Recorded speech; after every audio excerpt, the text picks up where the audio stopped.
Welcome to Djuma Game Reserve, everyone. Welcome to South Africa and welcome to our PM Safari this afternoon. My name is Mark and we're ready to head out for the next 3 hours and try and find you some of the have living around us here in this part of the Greater Kruger National Park known as the Sabi Sand Game Reserve. And within the Sabi Sand Game Reserve we have an area known as Djuma, and we're going to be between myself and Brent is on the other vehicle with Andrew. I have Brian with me on this vehicle. Alex is in final control. And well, we're going to try and entertain you for the rest of the afternoon. Our afternoon here in Africa. It's 4 o'clock Central African time. I know some of you are up late in the eastern part of the planet, and some of you it's early morning still in the western part of the planet. Excuse me a moment, got to pick up something.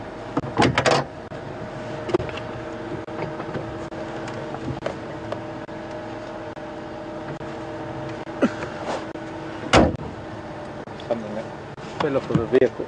Trash. Don't like to see that lying around. Well,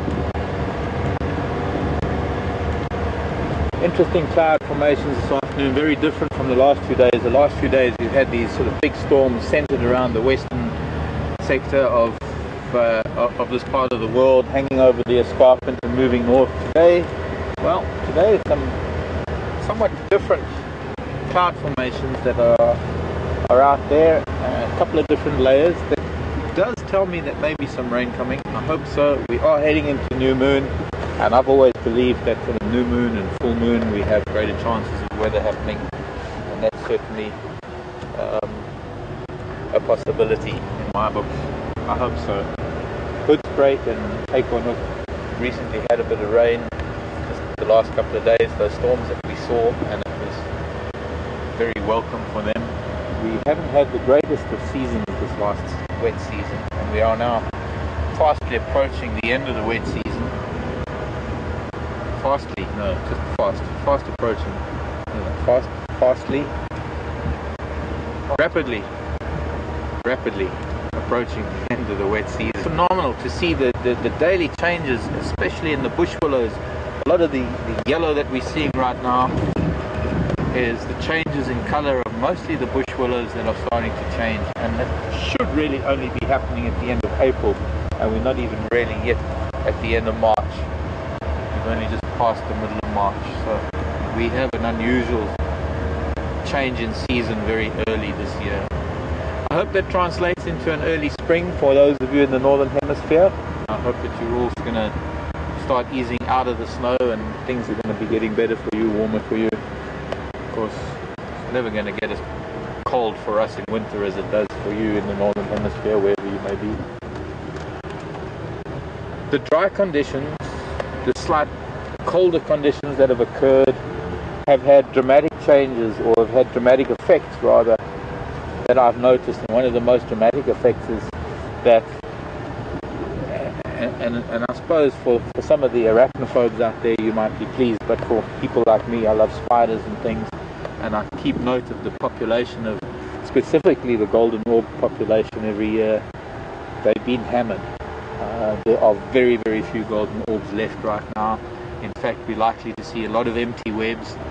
For some reason the cold has hit the cold temperatures that we've been experiencing in the evenings have affected them dramatically, and that is going to have a knock-on effect for the generations to come, because a lot of the spiders that have been knocked off of their webs from the cold, or have been taken out of their webs by bats or birds or wasps or other spiders or anything that preys on things like golden orb spiders, has increased, because there's been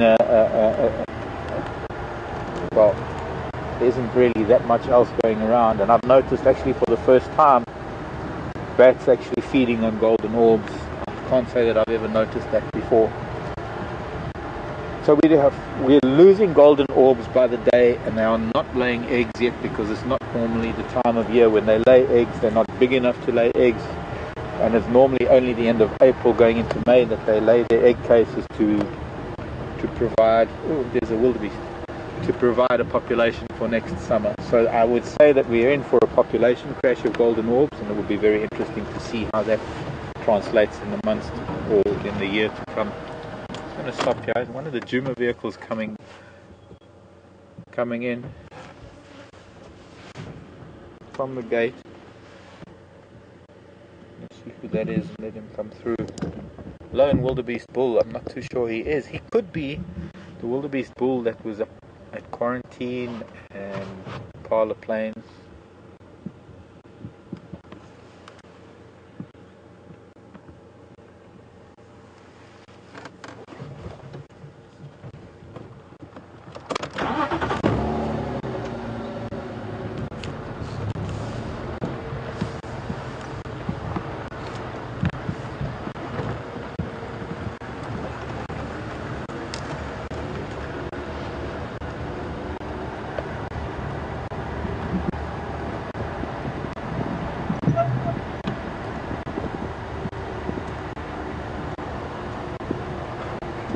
Now there still are some golden orbs around, and there will be some egg laying, and there will be some of them that will survive, but in terms of numbers, in the last few years that have been very good summer months with very good rainfall. It is a natural phenomenon though.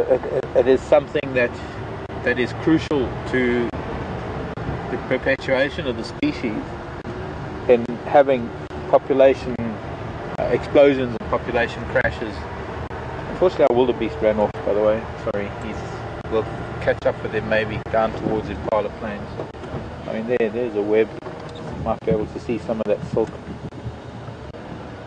Just the main strands that are strong as cotton, left behind. The entire web is gone. I don't know if you can see that, but the main strands that are left. No spider left, and doubtful whether she was able to lay eggs before she was taken out.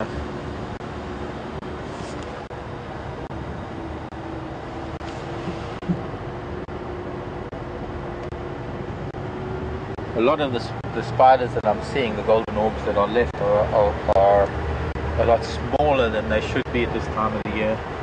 And of course, size and growth in golden orbs depends extensively, or mostly, on the amount of food that they eat through the summer, and there just has not been that great an insect abundance this season.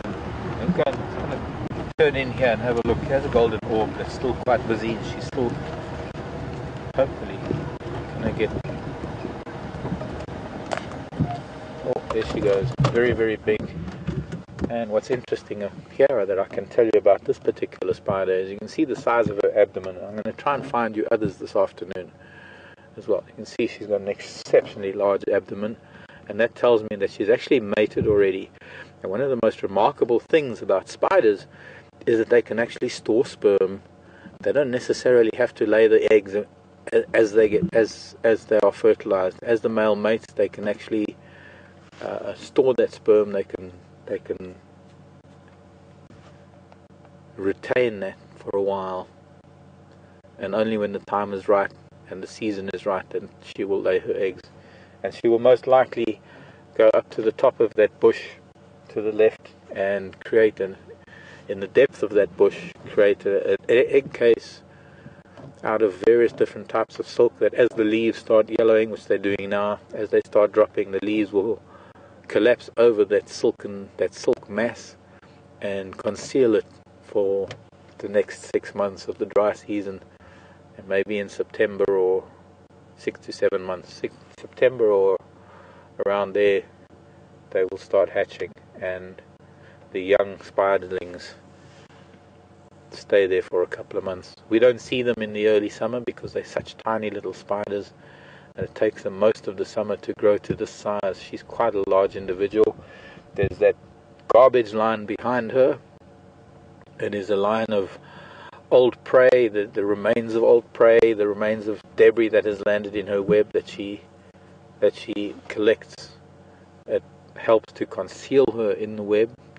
It makes it harder for things to get to her. She's got an incredible web that's going to make it very difficult for the likes of a bat or a wasp to come and take her out of the web.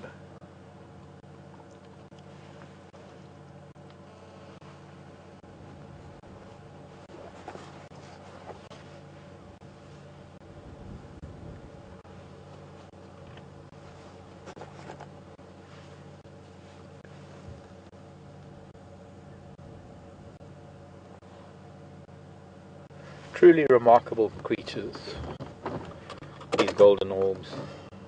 I'm not even seeing any males on that web actually, but probably, there's a male just above her and another one above that.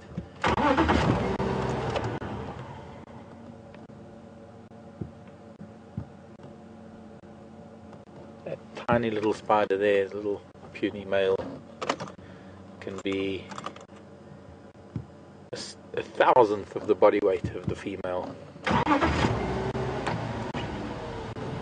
Not many left, and that is a means, or there's it's just something that happens in nature, doesn't it? It's not unique. What I'm experiencing now is not unique. I've seen this years gone by, where there are years that these spiders are prolific, and then there are years when the rainfall and the insect load just doesn't allow them to reach mature, not that many that lay eggs, and the population crashes. And that is the very thing that determines the strength of the genes within the population, because obviously the strongest survive, and those that breed are able to deal with drier and harsher conditions over time. And in a couple of years' time, I think from 2012, from that exceptionally wet year of 2012 with the floods, 2013 that was also very good, the population of golden orbs was extensive. It was one of those booms of the population, and well, now it's crashing. You always hear about, or people talk about the balance of nature. There isn't really a balance. There's no such thing as a balance. There is constant fluctuation. Everything that we see, no matter how long it takes, it could take decades, it could take centuries, but everything has to go through levels of population where the population reaches overpopulated status and then crashes, and then it's got to start all over again. And that is how the gene pool remains pure. That is how the strongest survive. That is how the strongest are the ones that then reproduce to maintain that strength of the gene pool. Very interesting thing. All the different factors that influence a population.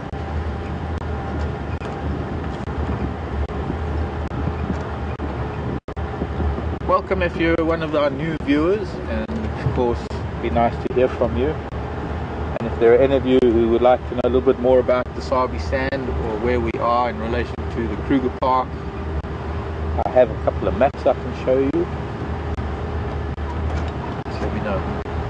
At the moment we're heading west. We're on the access road to the gate, or from the gate to Vuyatela. And a little squirrel. Oh, off he goes. Thought I'd just come along and see what life might have crossed this road. There is also a lot of traffic of elephant and things that come from the west to the east.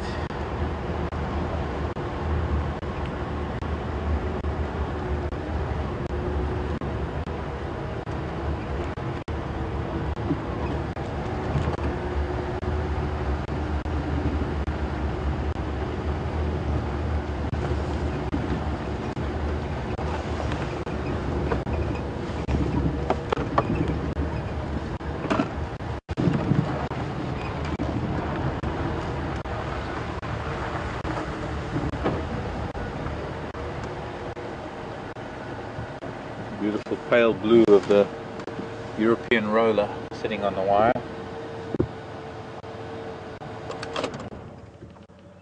This afternoon we're going to be looking for flowers and insects and birds and anything we can find.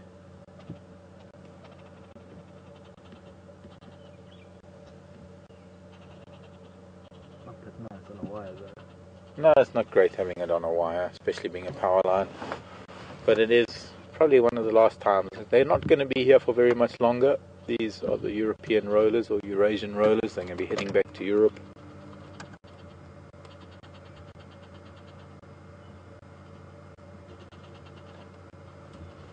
I don't like on a wire, but sometimes when you got the chance to see them, well, that's the best we can see them.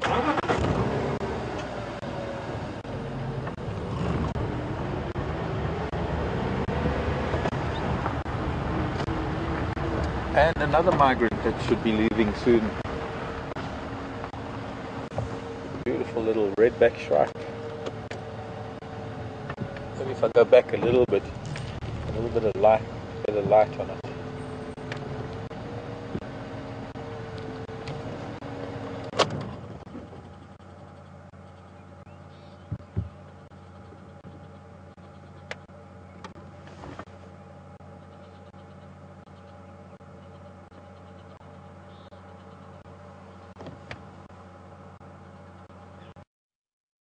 Last bird, I'm going to tell you what the name is, because I think if I find another nice bird, I'm going to ask you, the viewers, to tell me what it is. And yeah, we're on the main road, so we're going to have traffic. I don't normally drive this road, but I thought just for the afternoon, I thought maybe we'd just come by. And I'm just going to have to let this car go through. This is an access road for many of the lodges within the Sabi Sand. It goes south to many different lodges. All the way from Durban.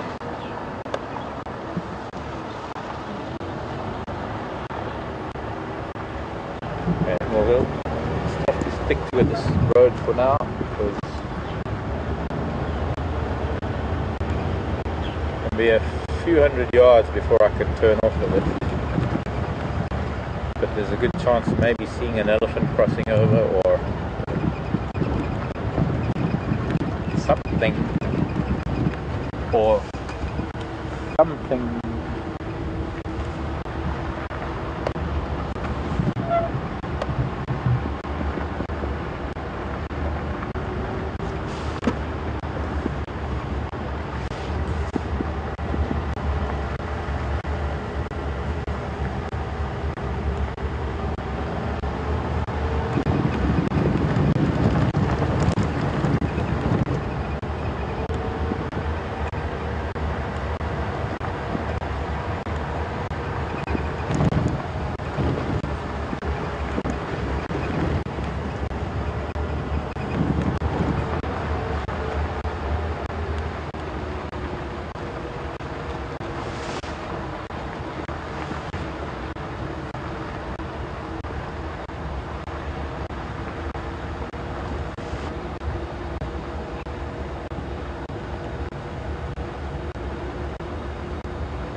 Interesting question from Go. Ooh, is that a bushbuck? Could might be Orignala. Can't see. Oh, it was a bushbuck. Hello, Gail. Gail's asking that web of the spider, will it hold up in a bad storm? Generally, yes, Gail. If not the actual web, the sort of wheel spoke part of the web, maybe that might get washed out, but the main strands of the web are exceptionally strong. And they generally do hold up. They're very elastic, especially when they become wet. And they can take because you often get the web stretched between two trees, and they can handle the elasticity of those trees moving individually and stretching that web, just the main strand, so that at least the spider has sort of the basis to rebuild. It's quite interesting seeing the day after a big storm how these golden orbs then go about repairing and rebuilding their webs. But nature has to have created a strong enough web, especially for a spider that spins a permanent web. These are not spiders that rebuild their web every day. They rely on that web day in and day out for their sustenance, and they don't. if that web breaks too often and they haven't fed, I'm just seeing a tree, one tree on Djuma that I haven't seen any of here a couple of times. I don't drive here very often, but there's a little tree here. It doesn't have any fruits on it, doesn't have any seed on it. This gorgeous little tree, little lollipop of a tree. It doesn't look like much, but it's known as a shambuk pod. It's known as cassia, not acacia, but cassia breviata. And I've got a lot of them up in the Timbavati, but I've been searching for one on Djuma for years now, and well, this is one. And that's about as big as, maybe medium sized. Not much of a tree now. When it's in flower it's beautiful, and obviously it didn't produce any seed this year because the pods would be there. One of the first trees to flower in the springtime. I think there must be a handful of those trees on Djuma, because it's one of the southern limits of the tree, maybe. Well, I don't think so. I think it occurs further south. Somehow just aren't that many on Djuma.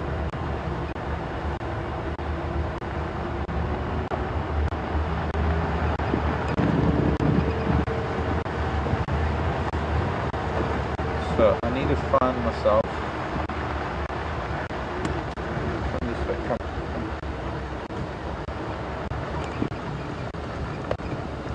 Past me. I don't want to wait for you.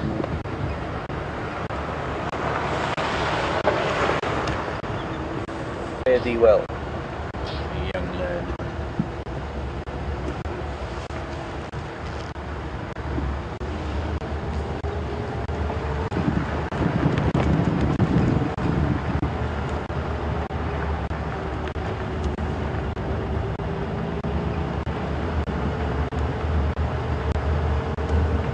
Let's get off of this road. We're going up to Impala Plains. We'll come back to it so that we can go into Arathusa a little bit later. But let's follow this power line in for now. Because I thought there might not be traffic, but there is. It's the main access road. I guess there's always going to be traffic on it. Still looking for a few birds that I haven't been able to find, for some people that have shown interest in certain birds. Although I have to say, I had black-collared barbets calling all day around Djuma this morning. Well, today. But I'm still trying to find the black-collared barbet. I'm keeping my ears out for green cuckoos. Oh, sounds like we've got to go to Brent very, very quickly. Brent was tracking a leopard and he found something else. Oh. Okay, don't have signal yet. Sorry, Spidey.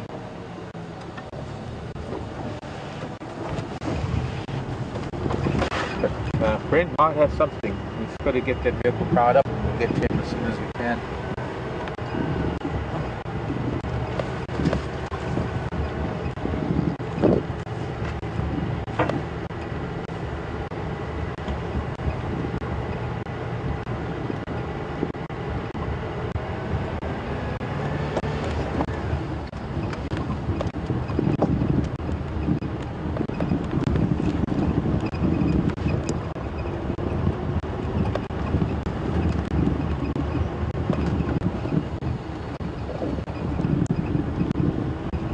Not a very hot afternoon, so I'm not expecting things to be hiding anywhere. I think it's cool enough, or it's mild enough. We should be able to find something this afternoon.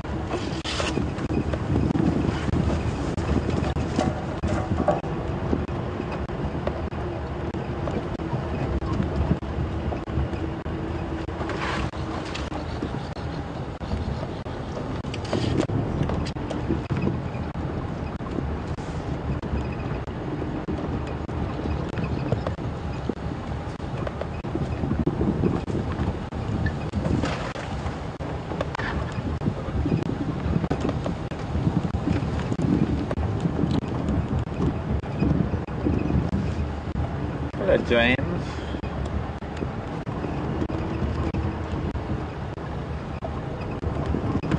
I wonder if this is the same James I'm thinking of.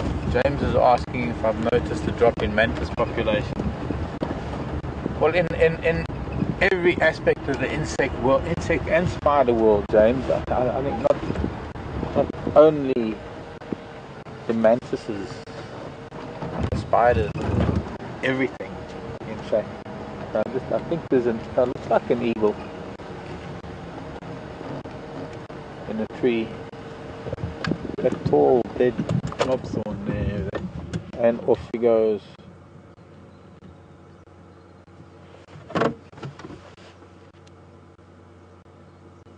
Juvenile Bataleur. That's interesting.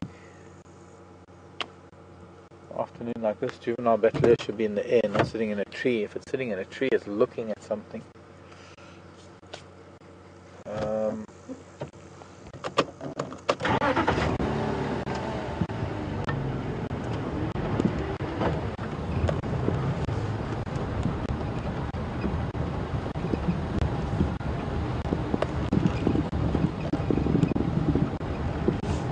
Okay, let's go to Brent. Let's go to Brent if we can.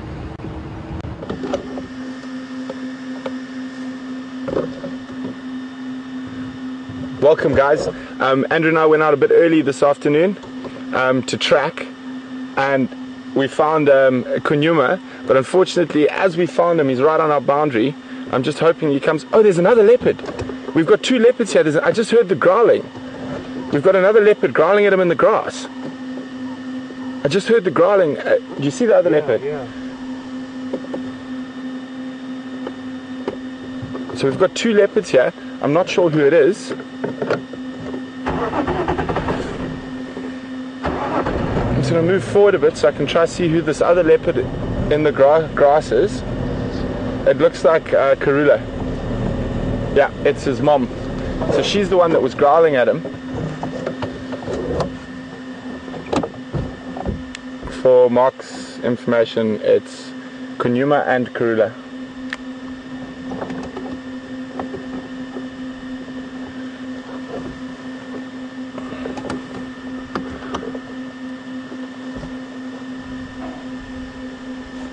And you can hear the kudu's alarm calling in the background. Oh, isn't this wonderful, guys? I was getting a bit worried, all the trouble we had this morning.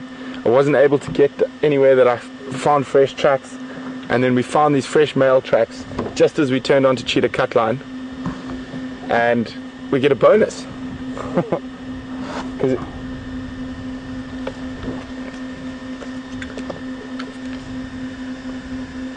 So Kunyuma's actually attempting to stalk the kudu that are shouting at him. We're going to lose sight of him, he's quite far, but Karula's lying right next to us here.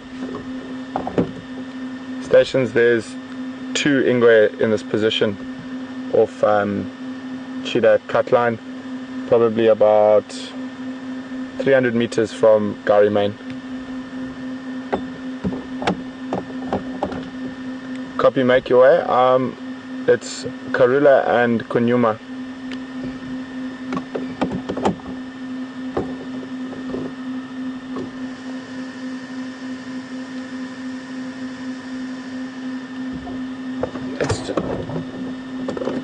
I'm just going to move around. You can hear those kudu. Bow. Bow. Where are you going, Kunyuma? Come back here.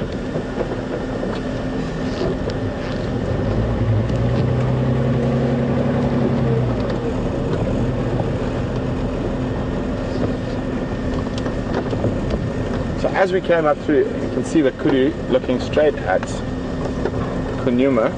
Just going to park here. They might actually run this way, and I don't think they know that Karula is hiding in the grass. You can just see, can you see his tail there? So to the left, there's his tail. Where are you? Where's that termite mound? Okay, I've lost him now. Yeah, he was in there. He was just there. But now the kudu might actually run towards Karula.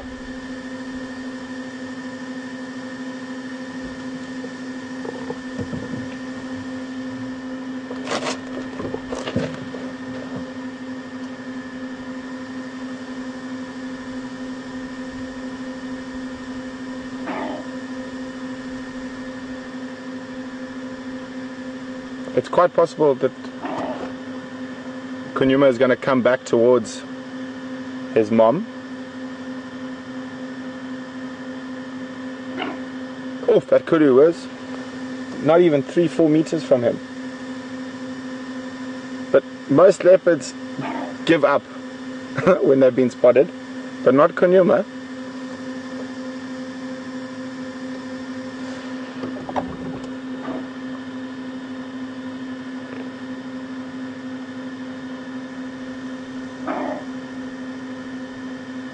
Station, so exact position is Cheetah Cut Line, very close to Leadwood Junction.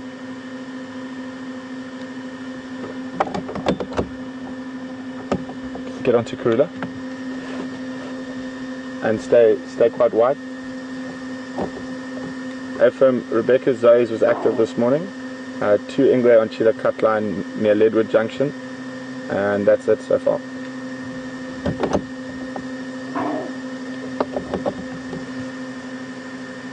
I think you can take first standby. Andrew and Ephraim making their way. Keep wide, keep wide.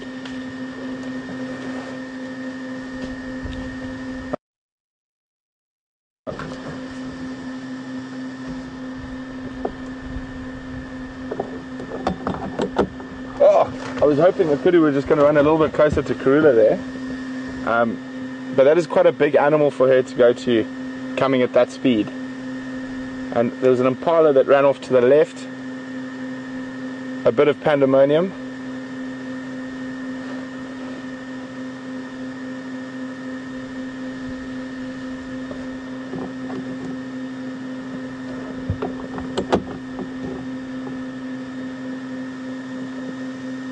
Okay, I'm trying to see if I can spot Kunyuma. He'll probably make his way back towards here. He was right next to that termite mound up ahead of us. That was quite an interesting sighting, a bit of pandemonium. Kudu running everywhere, impala, 2 leopards.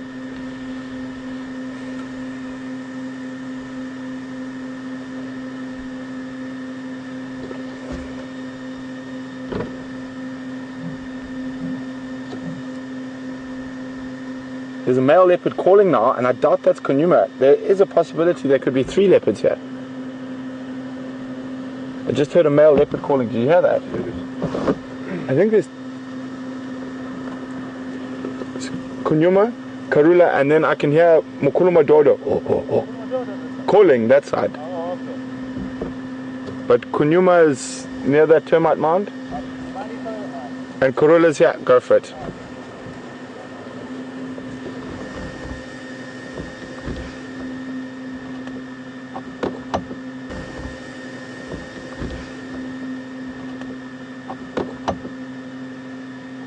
See, he's running towards that call. I think there's three leopards here. Yeah, this is Karula here. So, very strange. I can just see Kunyuma through in the distance there. We've got Karula very close to us, but I heard another male leopard calling, but that sounded like a big male leopard off to the left of where these other 2 are. You can see Karula's immediately picked up her ears when she heard that.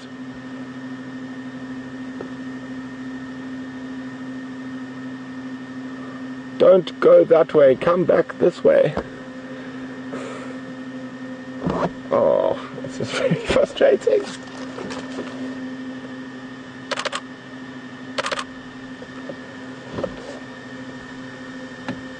It's going to be interesting to see what happens, even though we are quite a distance away. I have lost sight of Kunyuma now. But I'm pretty sure there are 3 leopards here.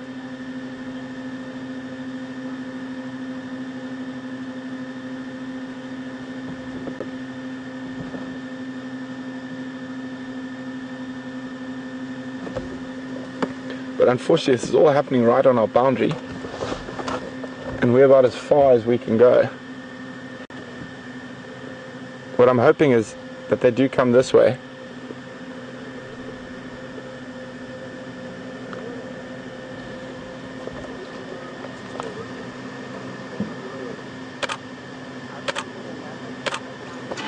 Anyway, I definitely like to start my afternoon with more than one leopard in one place. Much easier than looking for one at a time, don't you think, Andrew? It's wonderful. Sharp, thanks, Ev. I think there's Tatua, there's Karula, Kunyuma, and then I heard my daughter. The other side, yeah.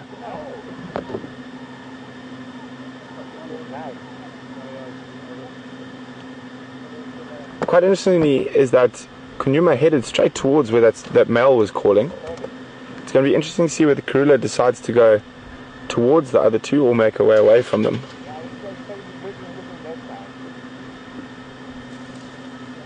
She's Bazan Ingwe. Why are they going east? You must come back west.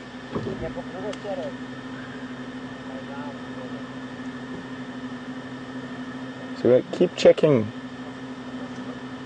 off to the left there, Andrew. You never know whether those other two will come back this way. But it looks like Karula is going to carry on away from them, which could be good for us.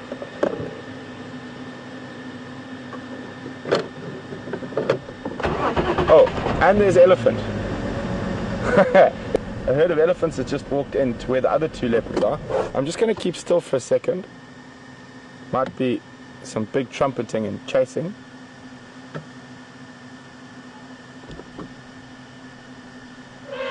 There we go. Elephant found a leopard.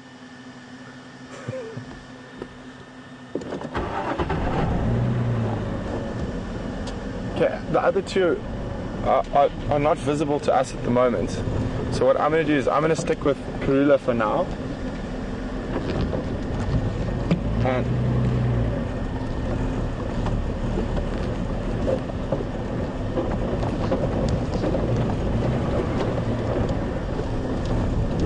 so it looks like there are definitely more than, there's 3 leopards there. I'm waiting to hear from the other guys who are able to drive into that property to let me know. But this is absolutely fascinating. And Karula is heading straight back towards us. I'm going to try and get ahead of her.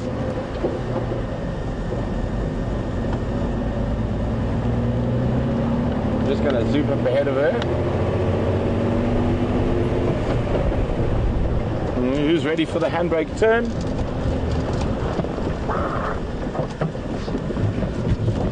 Oh, I can hear the elephants chasing the other leopards.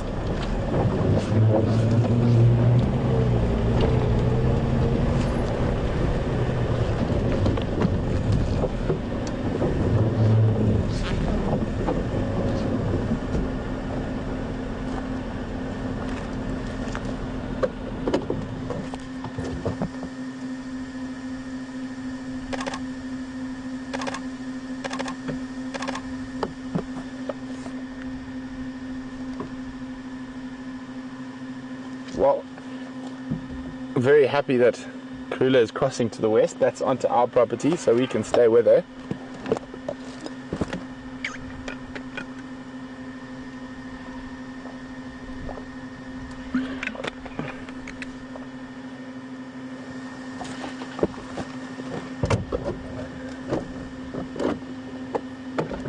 Well, we're not sure where those other two are. I just heard on the radio that the elephants have chased them around, and it's making it very difficult for the other guy to try even get close to where they are.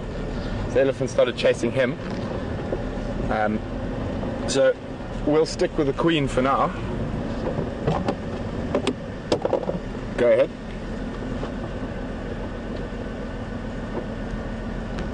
I'm not sure it's splitting into 2 sightings at the moment. Just stand by a little bit so we can figure out what's going on.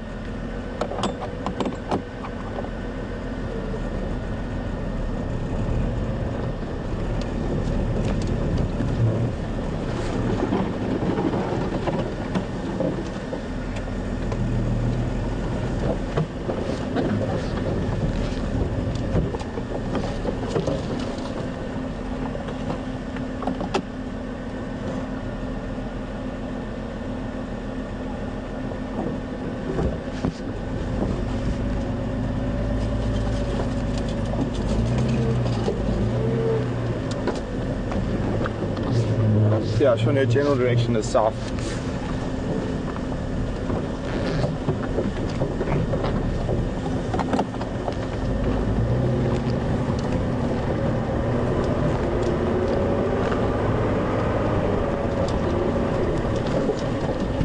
Still got it, Andrew? Yeah.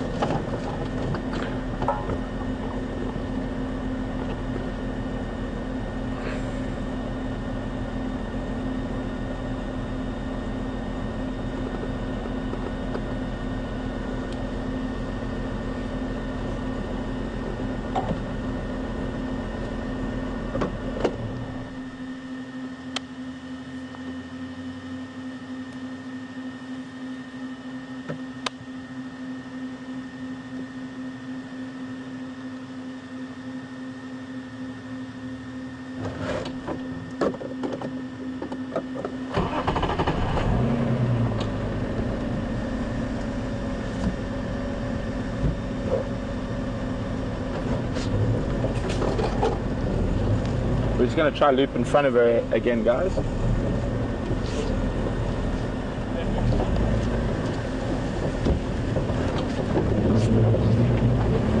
Oh, sorry. I'm coming around. Hold on, Andrew.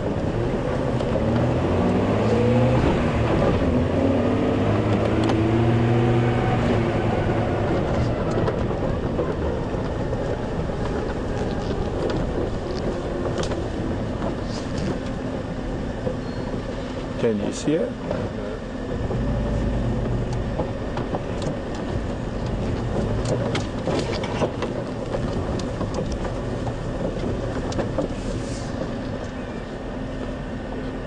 Oh, there she is.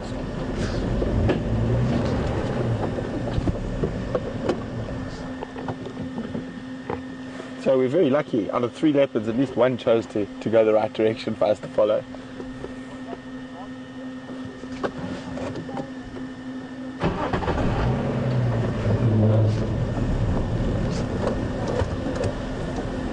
I would love to have known who that third male was. Probably, most likely it would have been Mvula.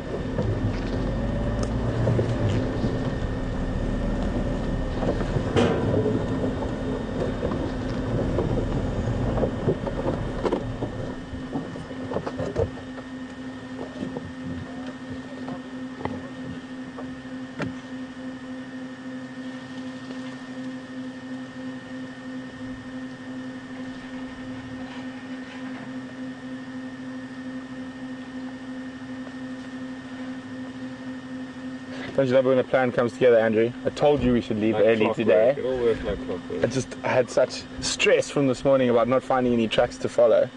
And then boom, first set of tracks we find.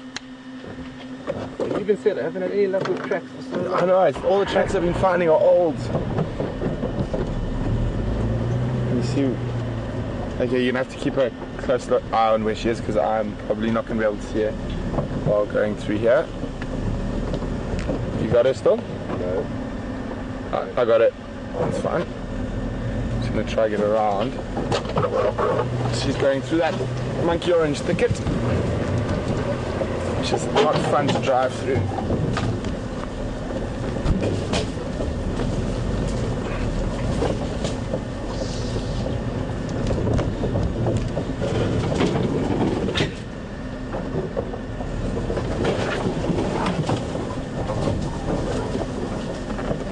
There she is.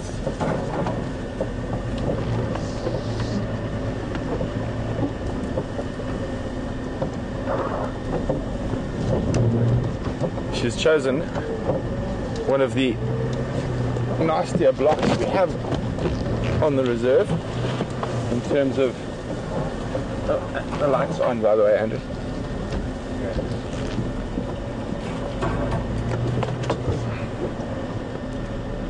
Going to put us to the test again. Oh, you can still hear the elephants chasing the other leopard in the background.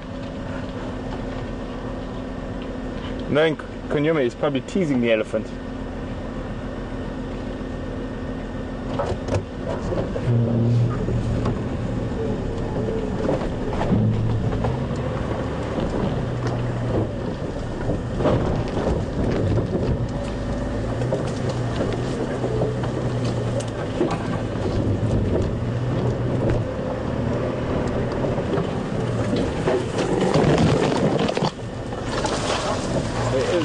boat coming up.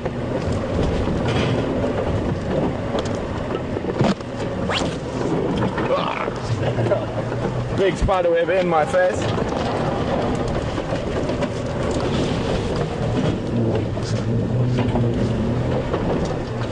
Oh.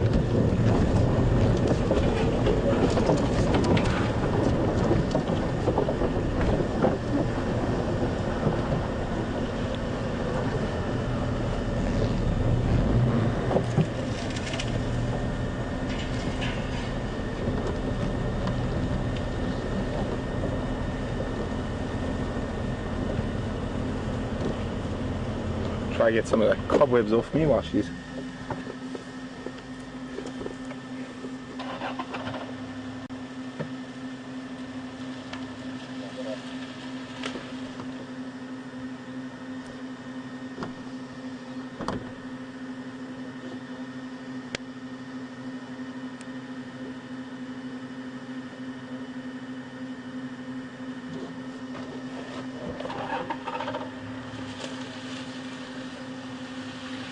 We're just going to let the other vehicle take a turn in front. There was a Makulu Madora. There were 3 there.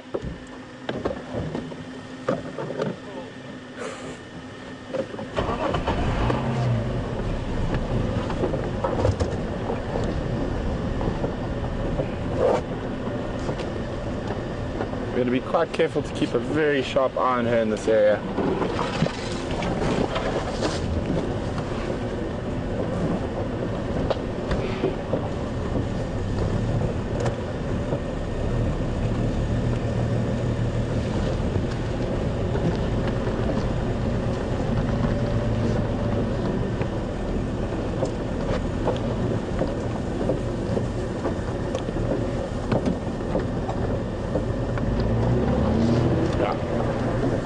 They found Mvula in that same place there as well.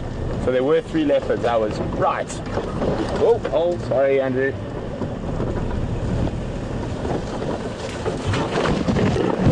Andrew, coming.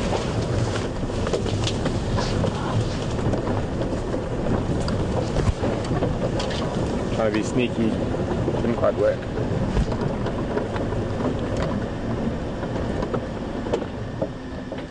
Andrew, coming.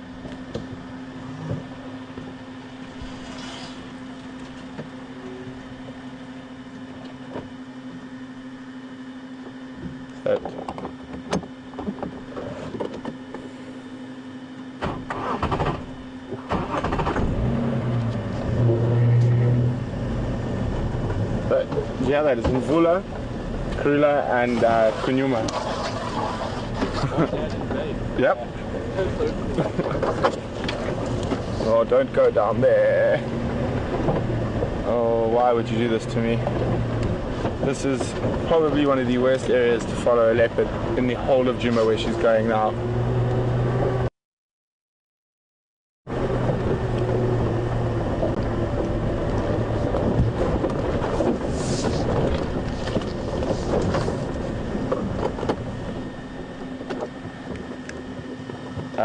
Alex, you can pass on to Mark. There was Kunyuma, Karula, and Mvula in that position. We didn't get a sighting of Mvula, but the elephant. It looks like she entered the stalk now. I can't see. Yeah, she moved behind this bush as well. I'll try to follow it.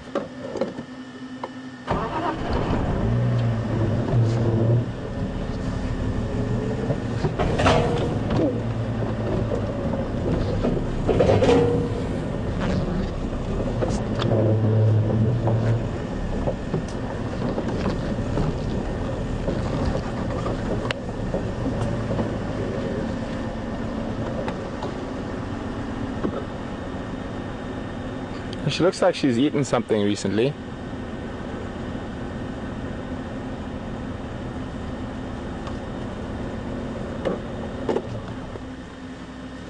Oh, it's going to get fun. Drainage lines. It's going to test some driving skills shortly. This is Mafufunyan block. Lots of drainage lines.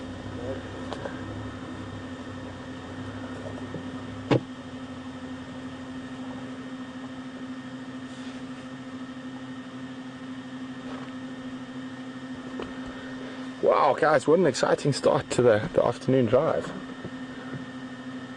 I couldn't have asked for a better start.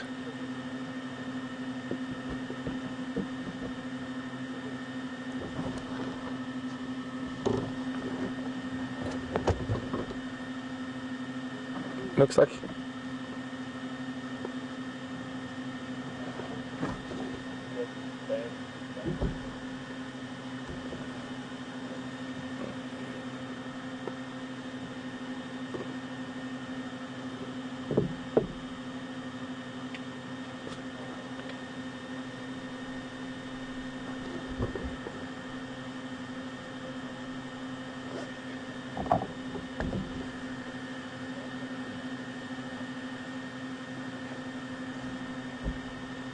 well done, Mark.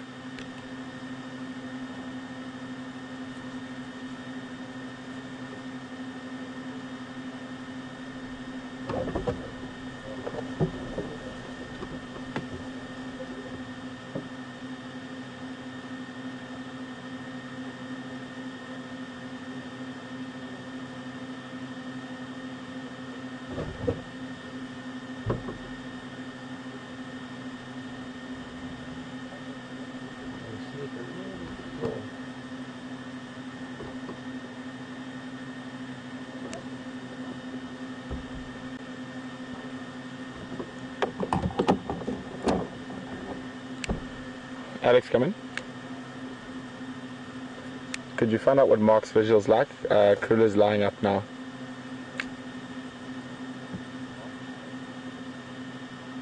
He's moving into the sighting of quarantine at Vuyatela Dam.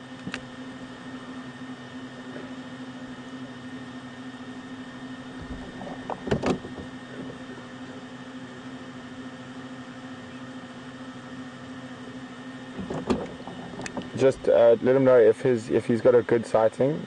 We'll swap over because Kruler's lying up, but it's not the best visual at the moment.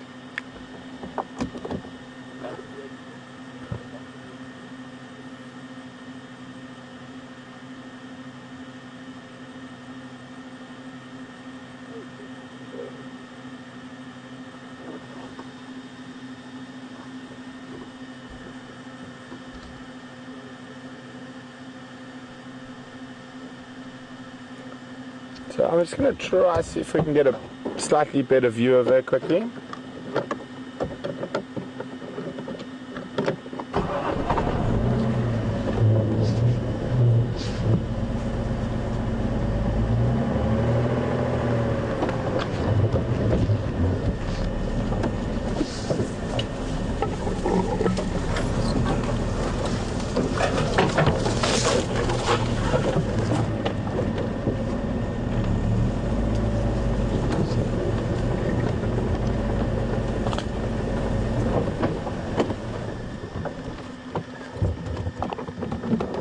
A copy, our sighting's become a good one again.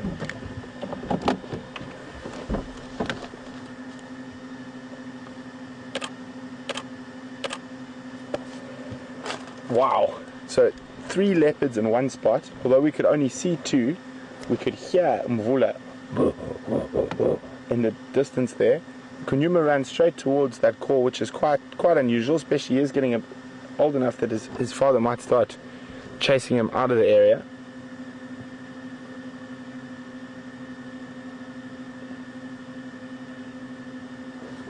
Oh, itchy head.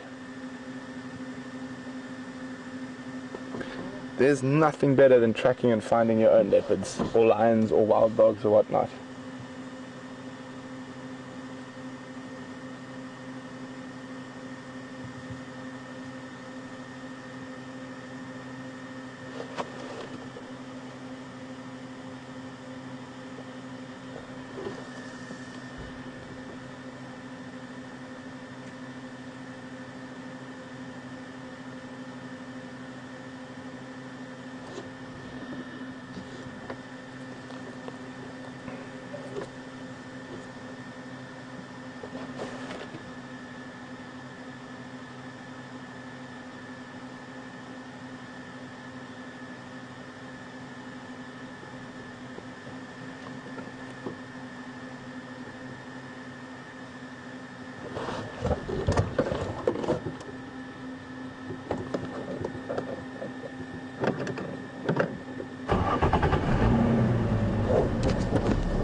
the thorn at your back.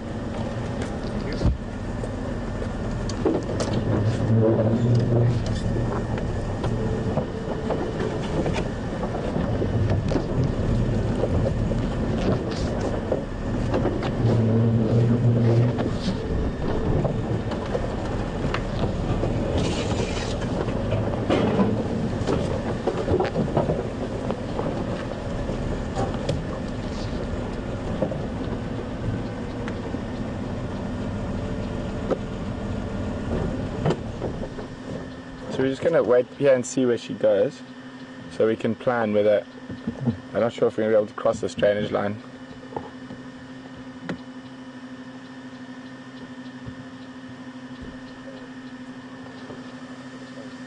Huh? I got a short wheelbase.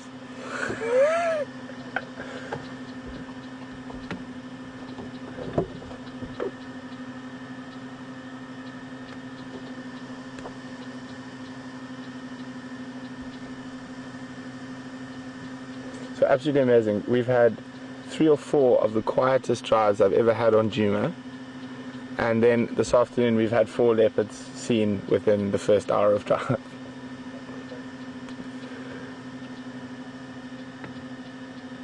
So we found the 3 this side, and then there's another one at Vuyatela Dam. Isn't that incredible?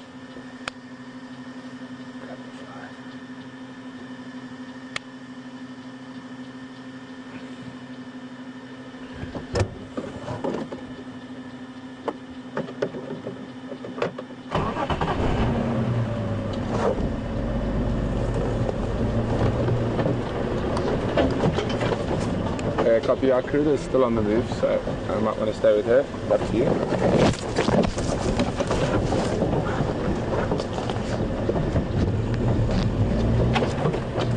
Watch the thorns, Andrew.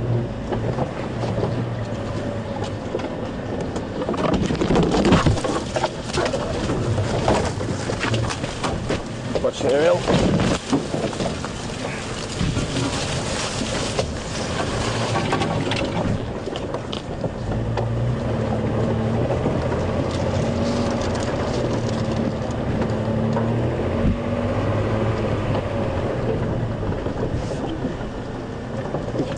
She's decided to go into some of the worst bush I've seen in a while.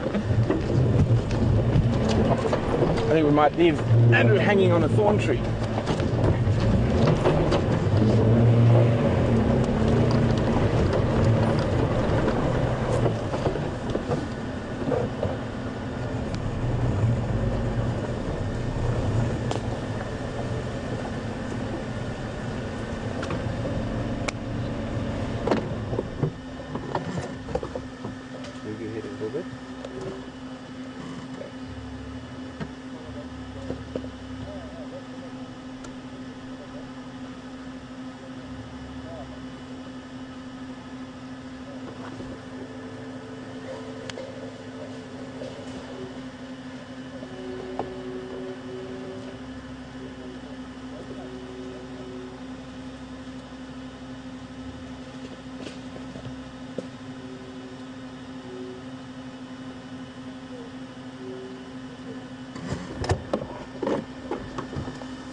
What? Just coming back this way.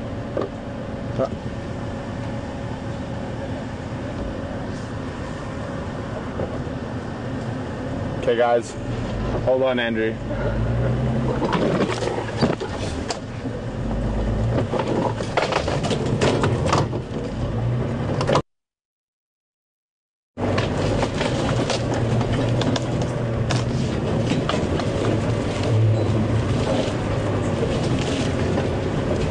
You're watching the leopard for me, Andrew.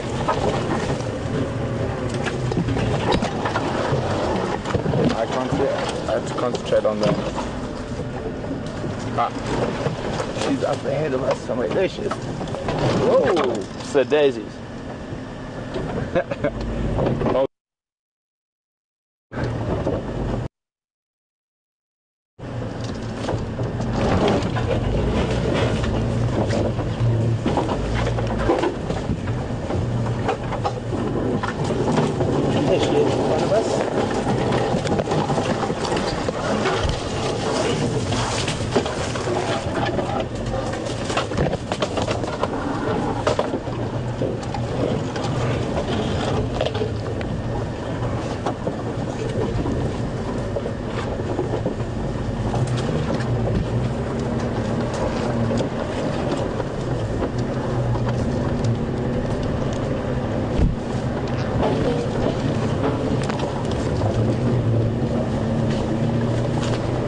Alex, just to let you know, Cruz is nearly at Barry Main. She might cross.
So what you're doing is just standing by. She's come off our eastern boundary. She's now on our southern boundary, but she's still on our side. It'll be interesting to see whether she does cross further south, or she comes back and further north and further west into Djuma.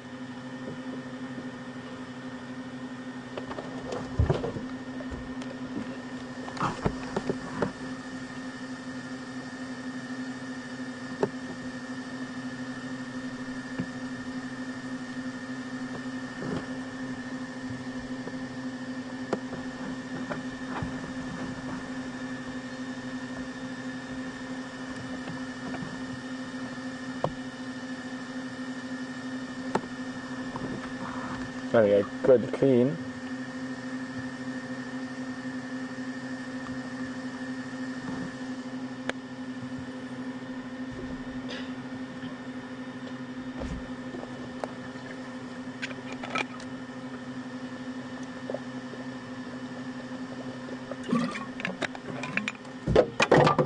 See, there goes water bottle lid.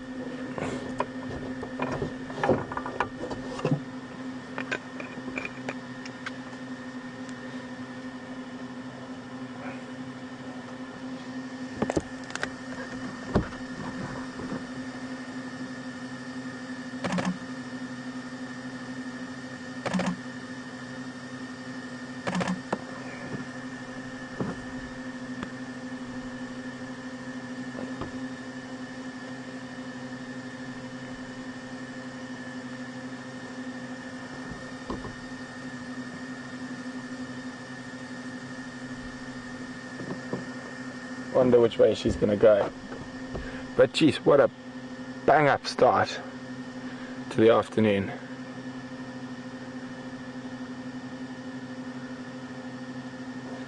I mean, why start your drive with one leopard when you can start it with two?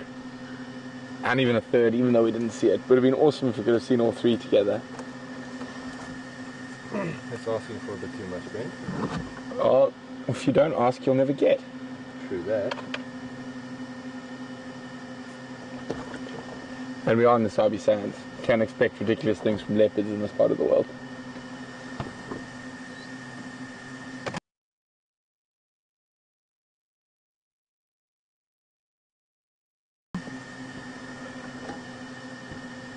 So we saw Kunyuma snarling at her and we didn't realize it at the time. Because she was in that long grass. Yeah. Then I heard a brrr, like deep growl, and it was her growling at Kunyuma.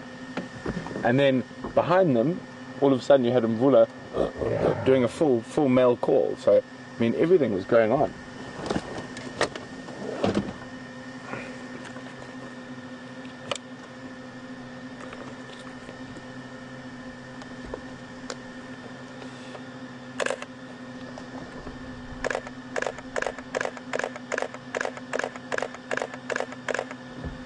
Oh, don't go across the road. Don't go that way. Keep coming this way. Come this way, not that way.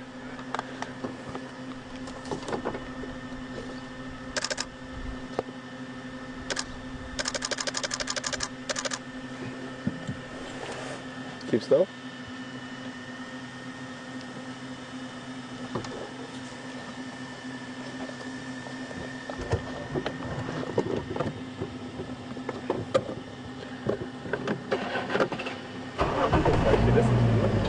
Huh? Looks like she didn't. I know.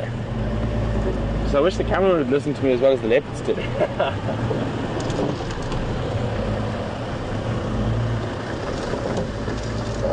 I broken my earpiece? I went through that, thicket.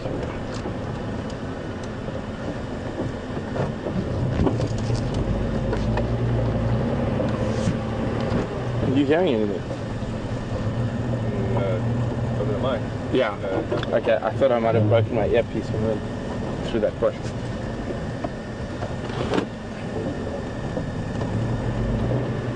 Look where she's defecating. I got you 5-5. I think it just came loose.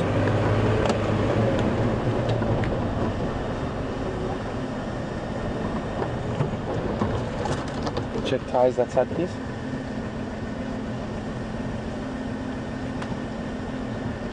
Sorry, Alex, go again.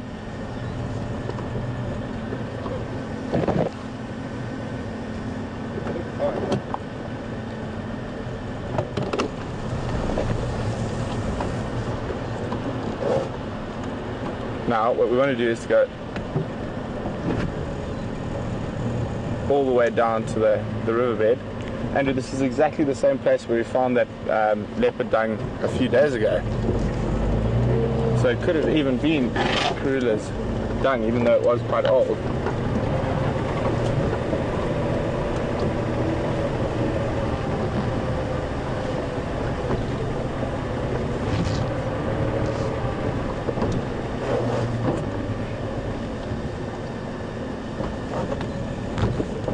What has she spotted that we can't see from up there?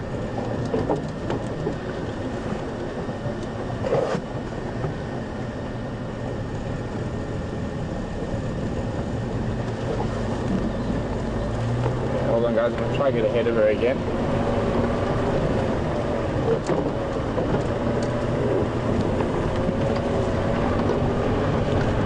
Oh, that's a big hole. Oh dear.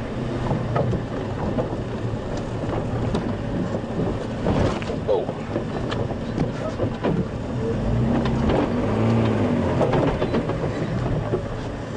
Okay, I think we're going to make too much noise if we try to get out of this hole.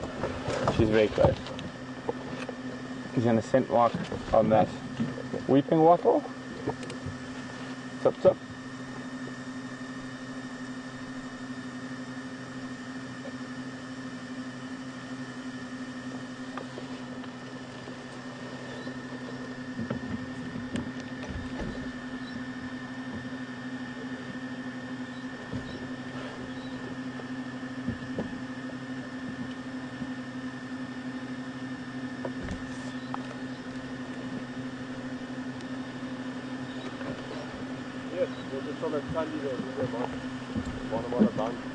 What's there?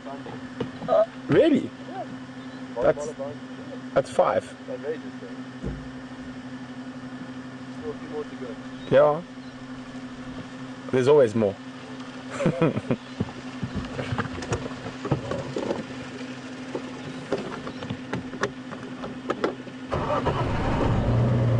I think we might have bitten off a little bit more than we can. Let's just go back, I think.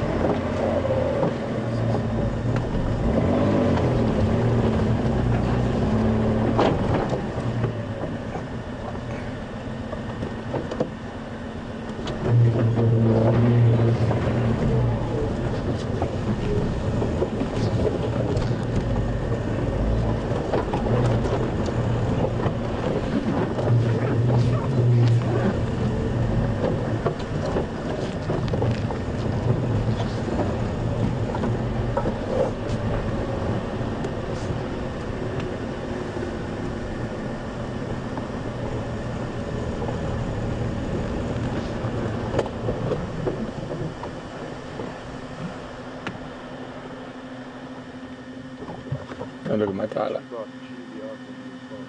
Is there what's I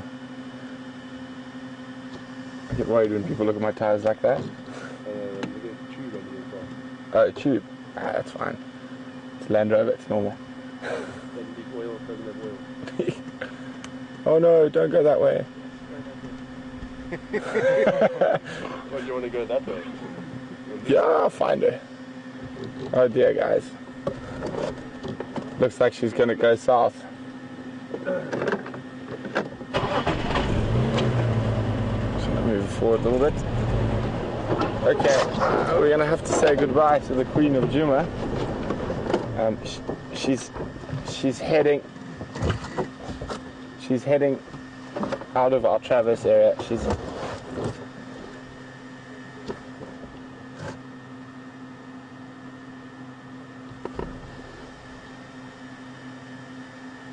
Doesn't want to go there.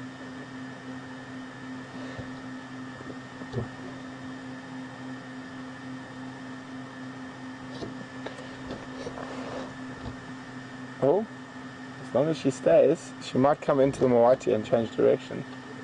But I don't think so. I think she's going to head south from here now.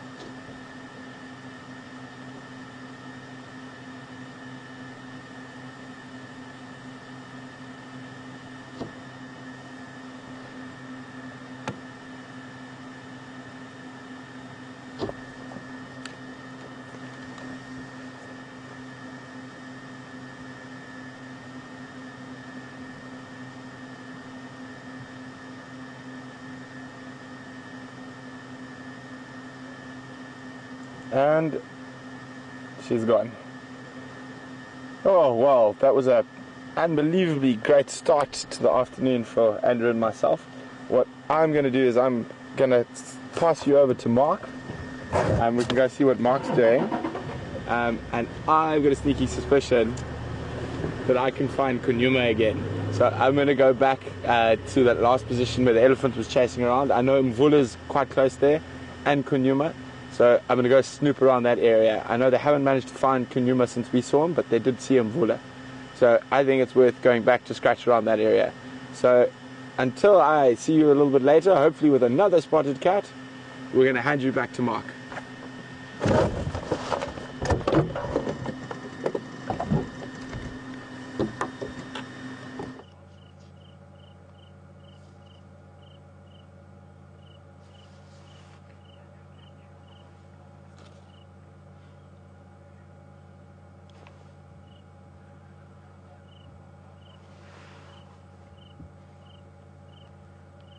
Welcome back to Wendy, everybody. Welcome to this part of Djuma.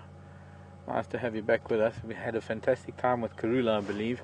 Very interesting to hear that there are a number of leopard up there, at least 3 leopard from what I hear. Now I know that for a fact Andrew's been with Mvula just across the boundary from Cheetah Cut Line where you've been with Karula, just a little bit east of that. He's been with Mvula and an elephant and another leopard, and I don't think anyone's really gotten a positive idea whether it's Kunyuma or another leopard. I'm trying to think of the name. Bahati or something. Let me see if I can find her.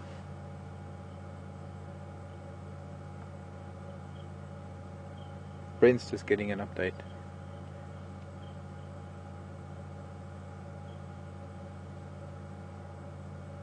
Bahuti.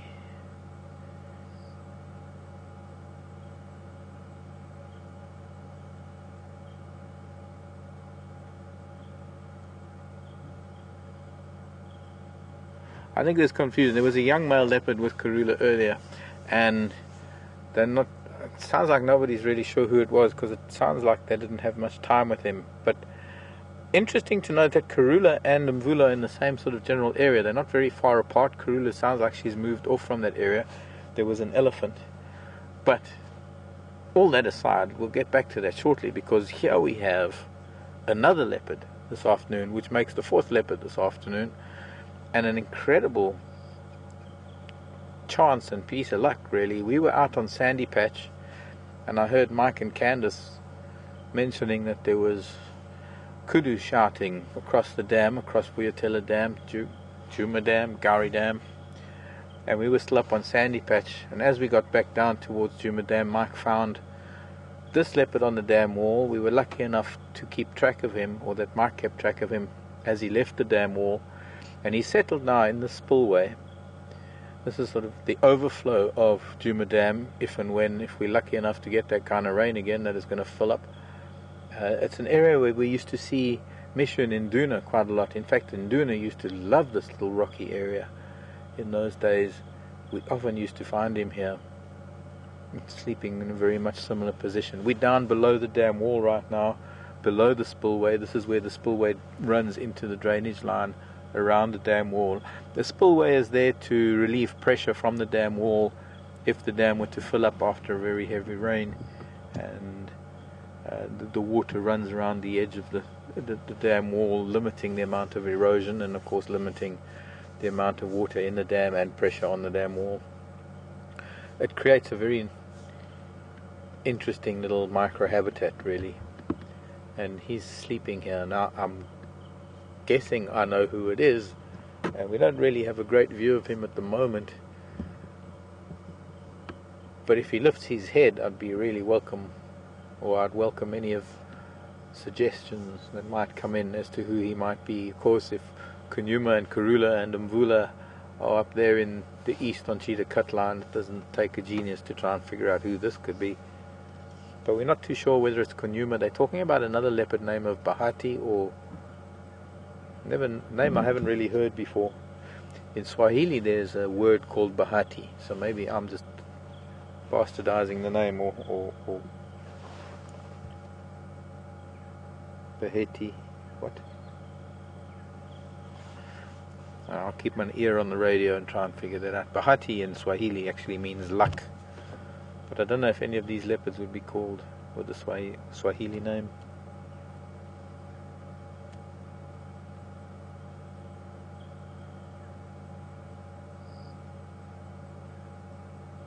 He's got there's a stick hanging down, you can see sort of in the crook of his arm, that keeps bugging him.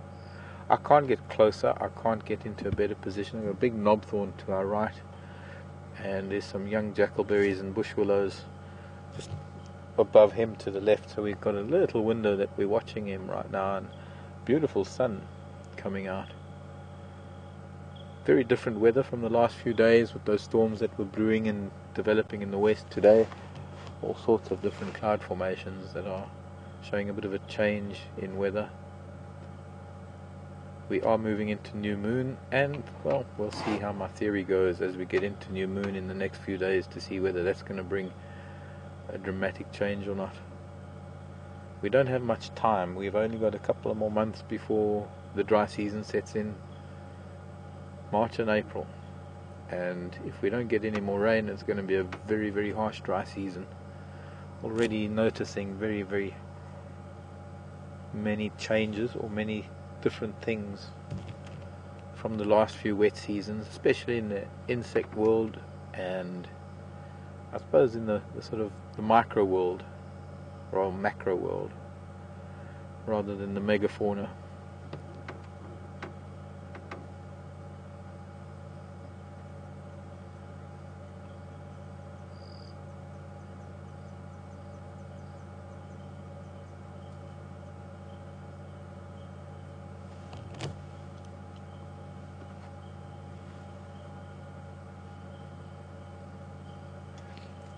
going to put the camera on it. Interesting bug on the dashboard. If I can keep it on the... Oh, don't fly. It's on my thumb now. And it's flown away. Anything while the leopard is sleeping. I hope he's going to get up soon. There was some buffalo at Gowrie Dam. Didn't see much else, but evidently Mike said there was some kudu alarming. He's a little bit small for taking a kudu, but we have noticed a number of kudu cows with very young calves, and those young calves are probably perfect size for an opportunity for a young leopard like this.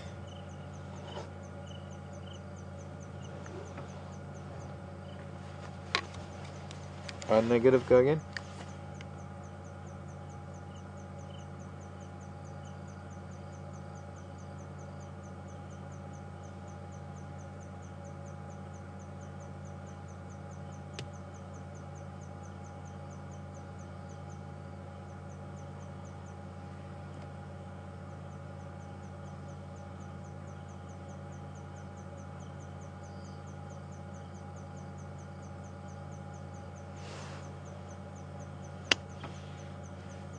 Yeah, copied. What's the name of Tandi's son? Bahuti. So it's not Bahati. Bahati is Swahili. Bahuti must be something else. I don't know what it means. Tandi's son. Shadow's sister. Karula's firstborn daughter, Tandi. Bahuti. Well, I'll be. No. Karula's grandson, not son. Karula's firstborn daughter's son, Bahuti. Tandi was sister to Shadow, who was born in 2006. And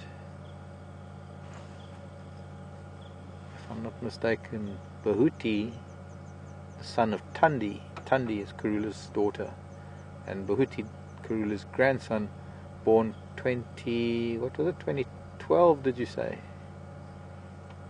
Which makes him just over 2 years old, about the same age as these boys. So their nephew, technically. Gosh, becomes like a soap opera, doesn't it?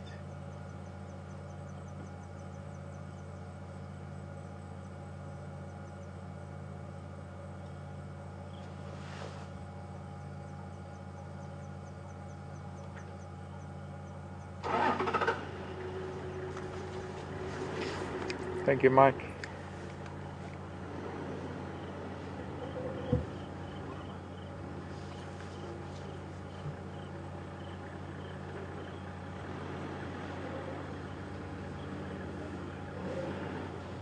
Okay, sorry, Alex, who was that?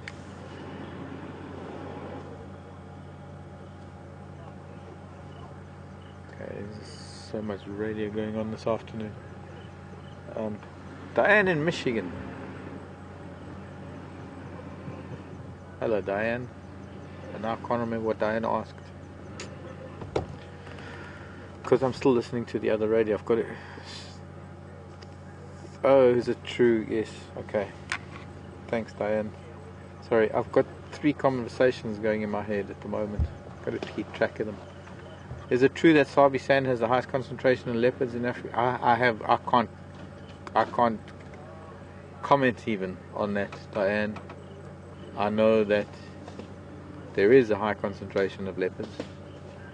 Can't think of other areas that might be, but then you see there might be areas that have very similar concentrations of leopard, but they don't have the concentrations of vehicles and the consistency of behavior of vehicles.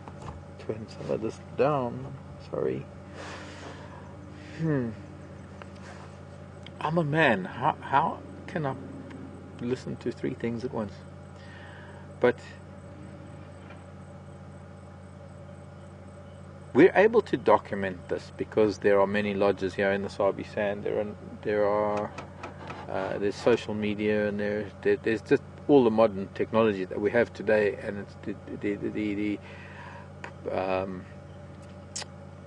the density, or rather the presence of game drive vehicles and everything that allows us to monitor this population of leopards.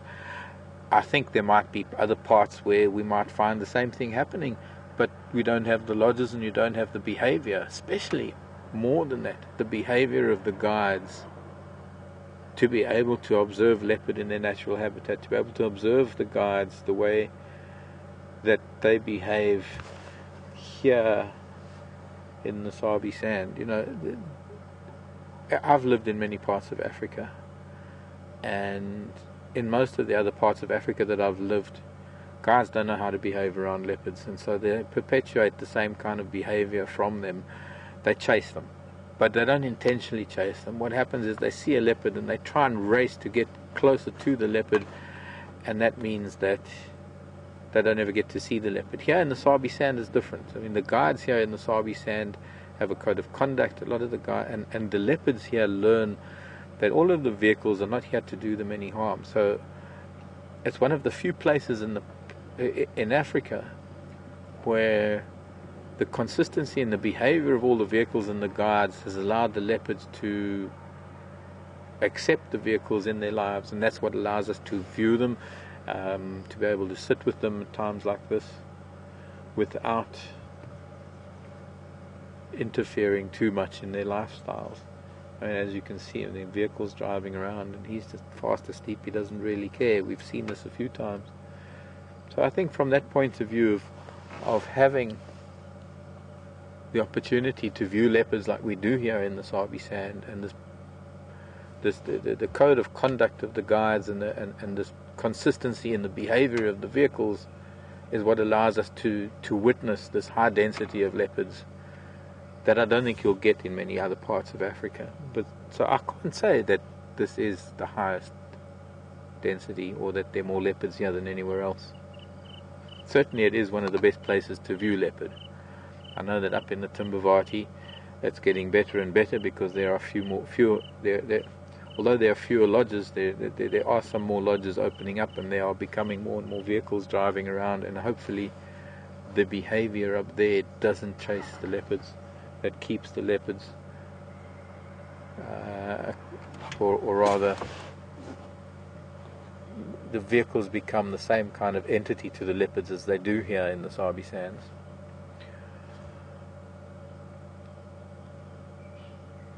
Can't really tell. I don't know what densities are like anywhere else in Africa.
Well, thank you, Jeffrey. Jeffrey's saying that census shows that the Sabi Sand does have highest concentration of leopards.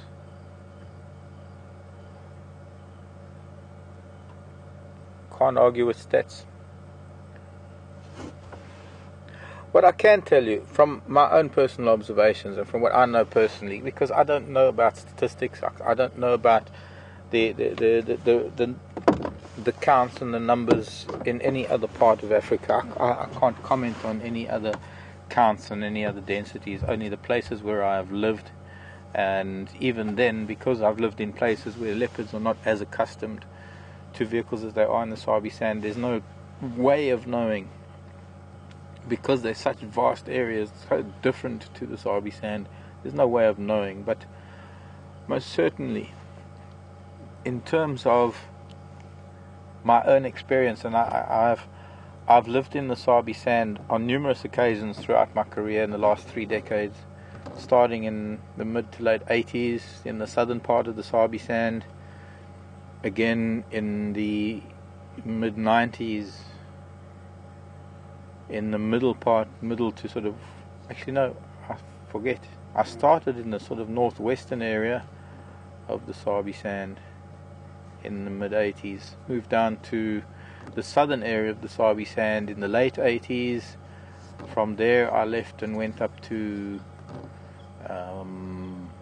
Botswana, and then came back to the central part of the Sabi Sand, sort of towards the western boundary, and then left to go to Tanzania. Came back briefly in 2002, and then came back again in this northern area in 2008, 2009. So I've seen a considerable amount of the Sabi Sand, and it's not only that, but I've known people from all over the Sabi Sand, and known, not only experienced my own sightings, but known of other sightings that have been experienced, that there isn't anywhere else where you are likely to see so many leopards in such a short space of time. So I would agree with the fact that there is a high density of leopard here in the Sabi Sand.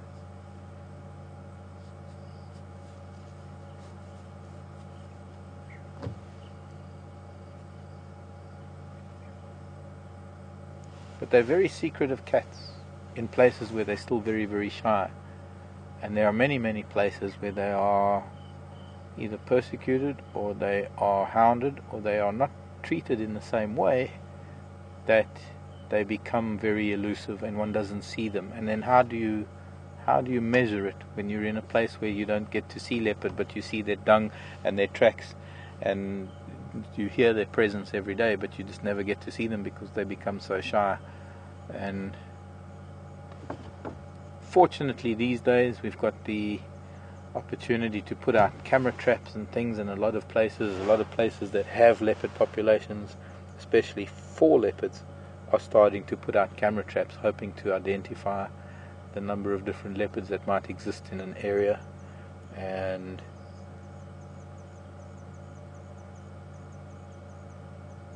it's going to be interesting to see in a few years' time, when if anyone does correlate any of that data,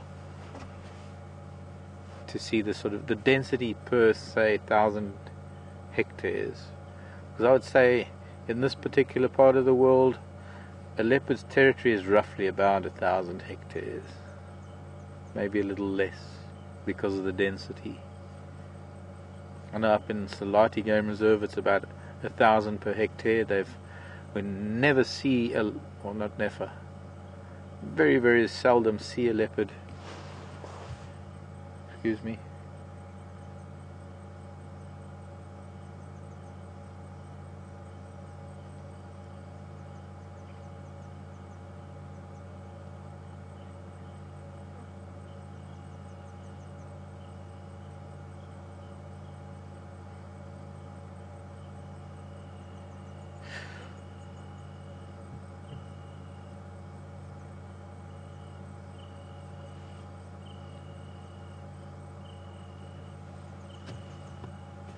Oh, they're talking about Bahuti, so not necessarily Kuhuma. I mean, sorry, Kunyuma, not Nkuhumas. Sounds like a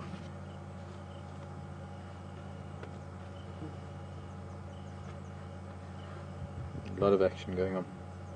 But evidently Mvula and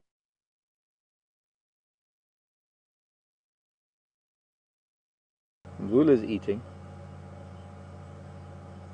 and Abel saying he could be a duiker, could be a steenbok. Makes me feel not so bad about the steenbok that turned into an aardvark the other day. Although that was a mistake of note. But that's just on Torchwood. I think Brent's lost track of Karula. Could be.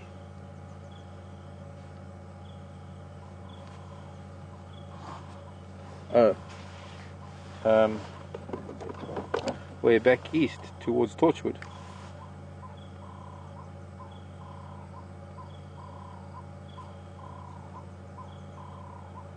Okay, so she went south. So Karula went south into Hoffman, so there are still the other two leopard that are just east of Cheetah Cutline.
Was that a Franklin that just flew?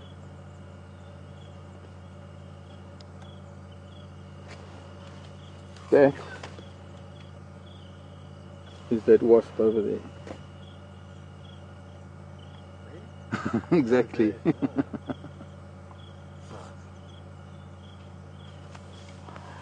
Sorry, I saw a wasp resting with a strange thing coming out of its abdomen, probably just waste. But I took a photograph of it.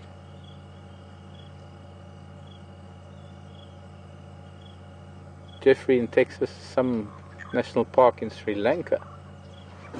Thanks, Jeffrey, saying that that has the largest density of leopard.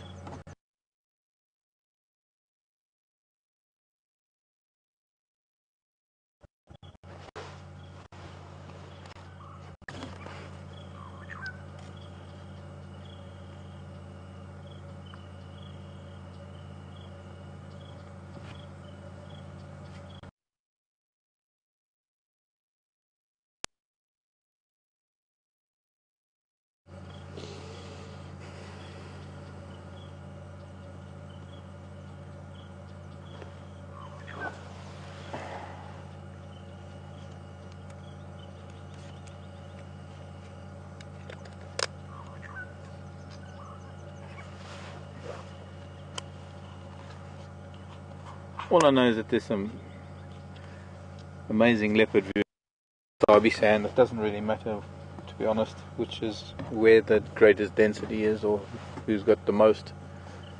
There are not many places around that you can get the kind of leopards that we get here in the Sabi Sand.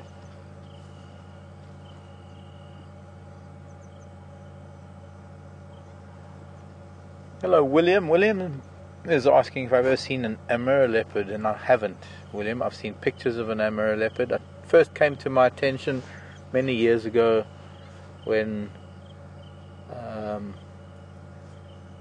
I heard about a zoo that was going to get some Amur leopards, captive bred, of course. I don't think, William, I don't think there are many people on this planet that have seen an Amur leopard, and I don't think that there are many Amur leopards left on the planet. But I think you could probably count on your hand, on both hands, the number of people that have actually witnessed or filmed Amur leopards in the wild. And no, I'm not one of them. Unfortunately, I've never been to that part of the world. I'm not likely to ever go to that part of the world, sadly, as much as I would love to.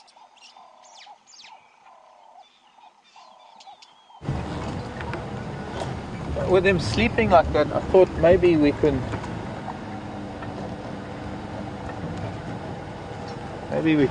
head out above. There's the top of the dam wall just above us. Maybe we can make our way out to the top there. I did once get through there, but that's a bit dense. We'll have to go all the way around. We'll see if we can get him from the top and view him from the top.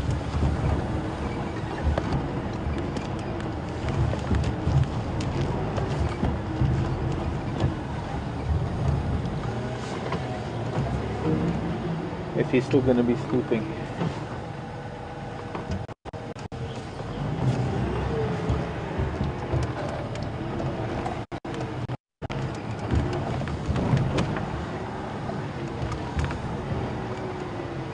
I hope he's going to stay there.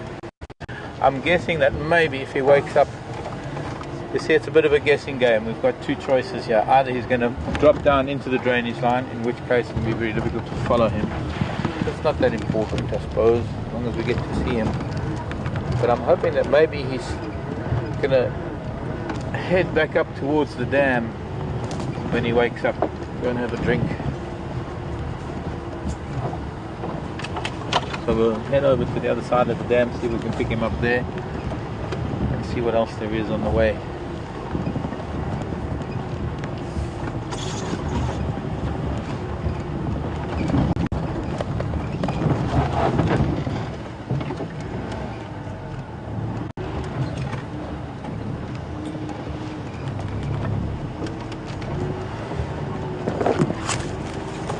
Blue skies and pretty clouds, and it's going to be a beautiful sunset this evening. Different, not different to what we've had the last few sunsets. There's very dark clouds and rain.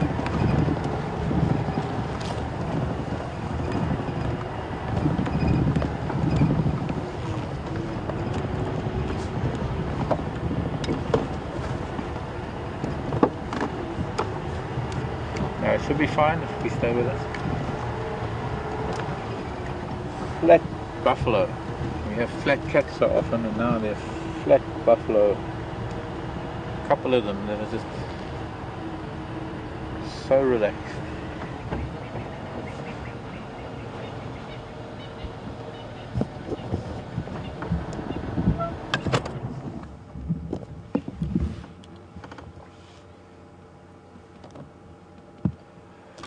The strangest thing, coming across the dam wall, knowing that there's a leopard there, and knowing that we can't really see him from the road crossing over the dam, and then it brings to mind how many times we've come across this dam wall, knowing that there's a leopard in the area, and not being able to find him. And now I've got this little hint of I know where he is, but it just makes it so much worse that there are times when we come across him, we don't find anything, how many times we think we might have missed something. Hello, old man.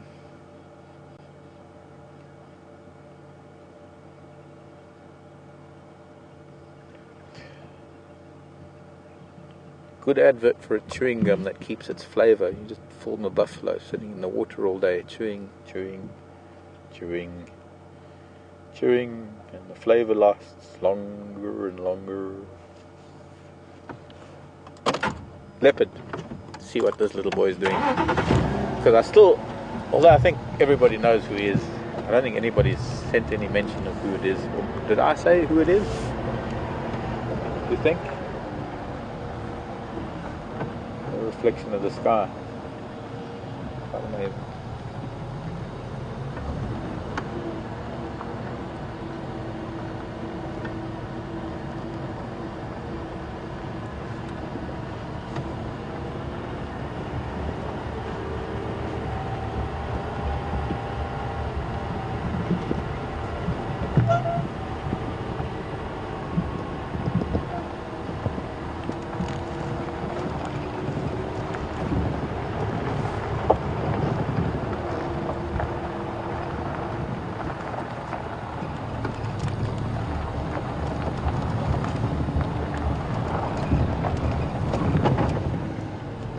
Sort of see him from here.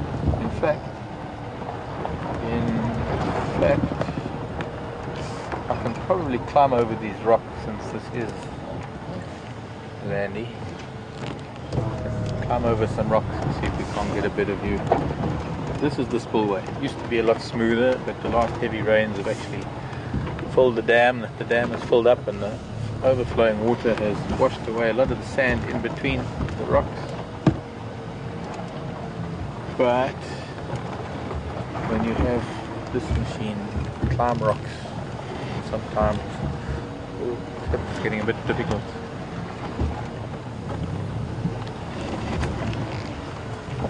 Can't go much further than this, but oh, there he was on his back.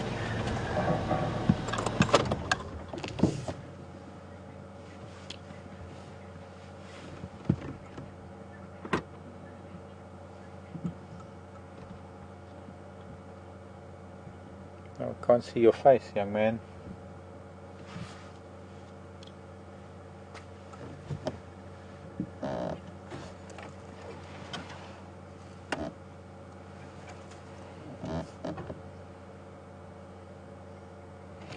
Okay, I'm gonna move again. This is also not a good place to sit. If he does want to come back towards the dam, if he does wake up, this is not a great place because it's right here in the spillway if he wants to come. So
no, I'm just trying to get into another position.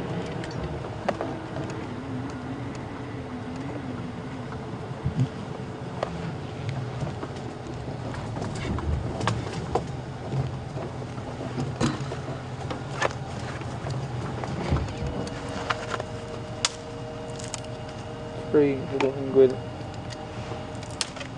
I'm going to break a few branches just to get a little bit further in and there. How's that look? Oh.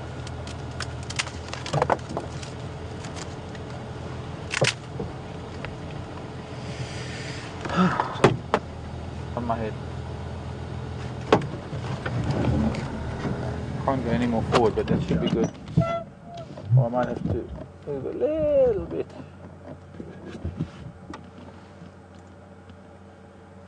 There we go. There's a beautiful view.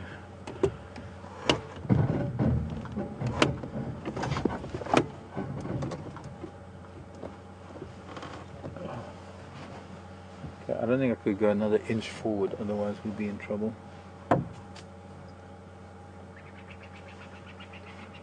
Just got that bit of Dicrostachys reaching into his face a little bit.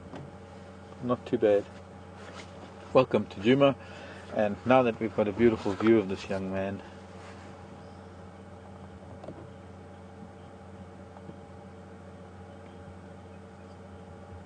anybody wish to guess?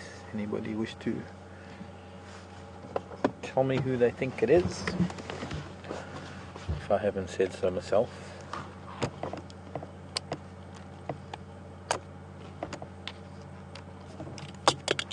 He's being irritated by the flies, I think, as much as we are, Brian. Yeah. Quite hectic here as well. Yeah.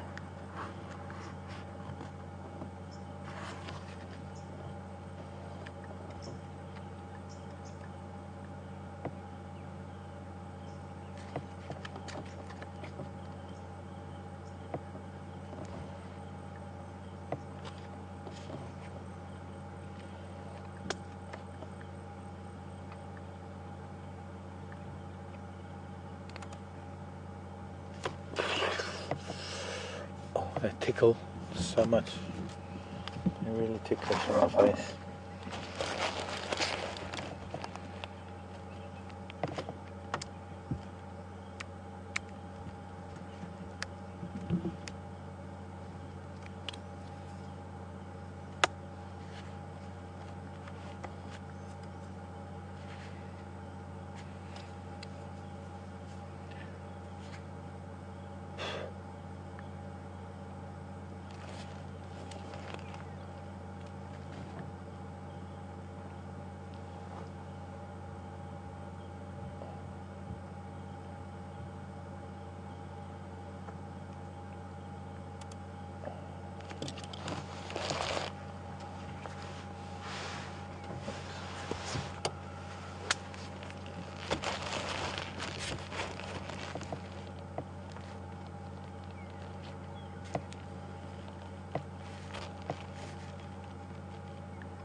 I wonder if I could maybe just try and go back an inch.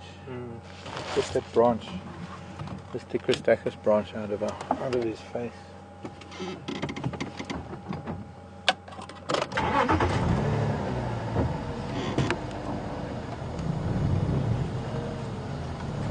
There. Yeah.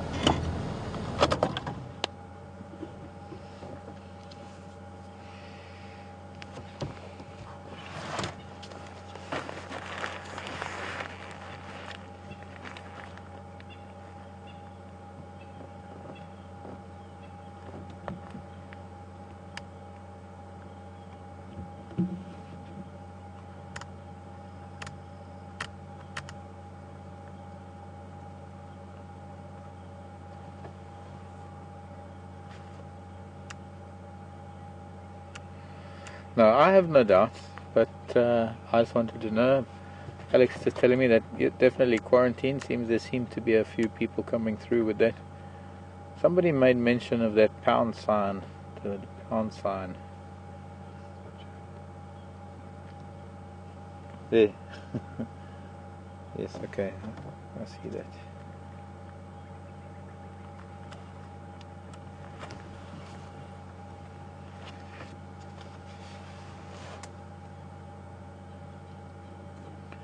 So he's trying to catch flies as much as we are, or chase, or get rid of.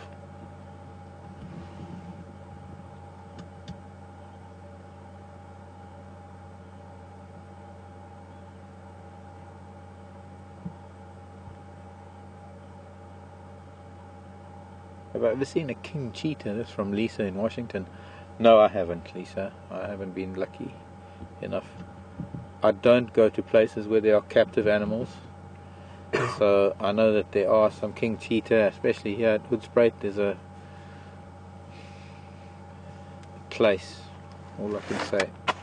Oops, I dropped my beanbag. That's what he looked at. I know that they have cheetah there. I won't go there. I can't go and see animals in captivity, even if they're supposed rehabilitation centres. But I've never been lucky enough to see king cheetah in the wild.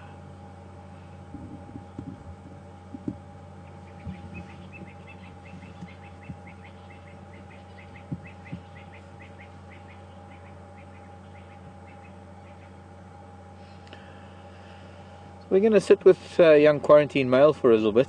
We're going to cross over to Brent and see what Brent is for you. So off you go. Quick link, go, go, go.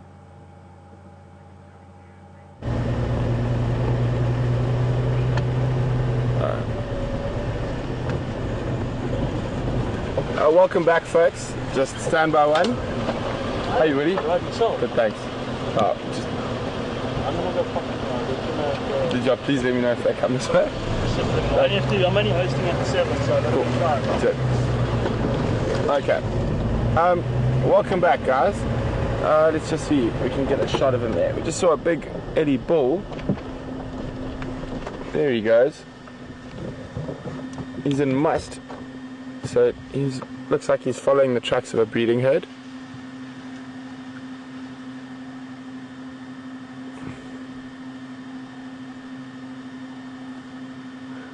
And off he goes into Buffelshoek. What we're going to do now is we're just going to have a quick look down at Buffelshoek Dam. Oh, he's pushing a tree. Look at that strength.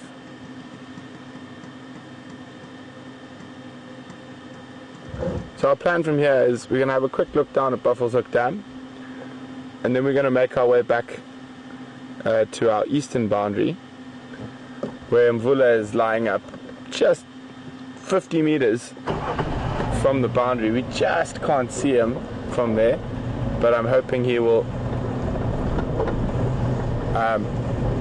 cut and come west a little bit later. But what an exciting afternoon so far. Leopards everywhere.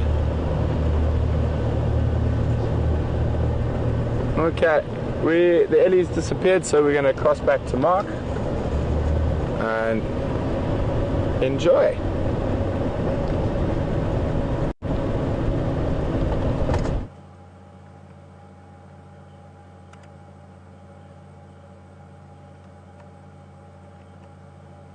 Well, welcome back to Young Quarantine Male, everyone.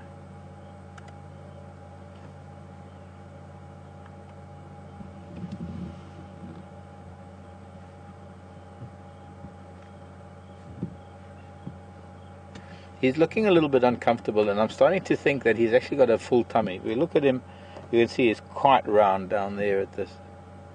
And I think he's been eating something close by. No telling what it could have been, of course. But he's clearly had a meal probably up until today. And, oops, my hat. And now coming down to Gowrie Dam maybe to drink after finishing it. Who knows, maybe, if we're lucky, he's still eating it. Maybe it's an impala or something that he's got stashed in a tree, and maybe if we're lucky he's going to head back to it. And coming sort of time soon, because it's cooling down considerably. There is a large bank of cloud in the west that is going to be blocking our sunset. There's not going to be that great sunset that I thought there would be this afternoon, but it means it cools down a little bit quicker, and he might get active while it's still a little bit light, so we're able to watch him. So let's see how this is going to play out. Maybe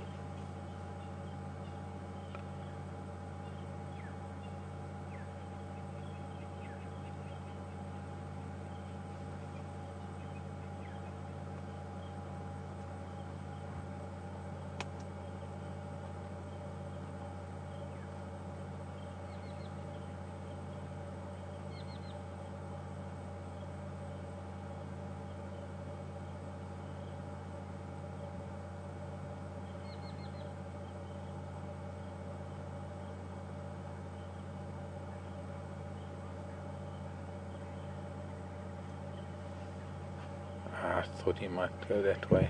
See, now we're going to go all the way around again. Hello, Ellen. Ellen, do flies Oh, he's just laid down again. That's fine. I can move to try and find that again. He's draped himself over a rock right here. Alan's saying, do flies have a purpose in nature, or are they just pesky? No, Alan, they do have a very, very important function in nature. See, we'll be able to see him through that little gap in the sickle bush.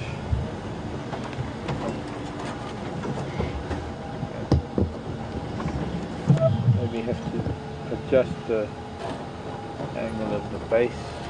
But yeah, we have to just live with these little gaps that we can see him through.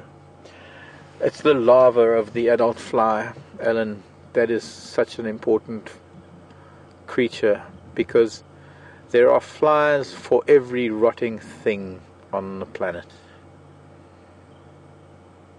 And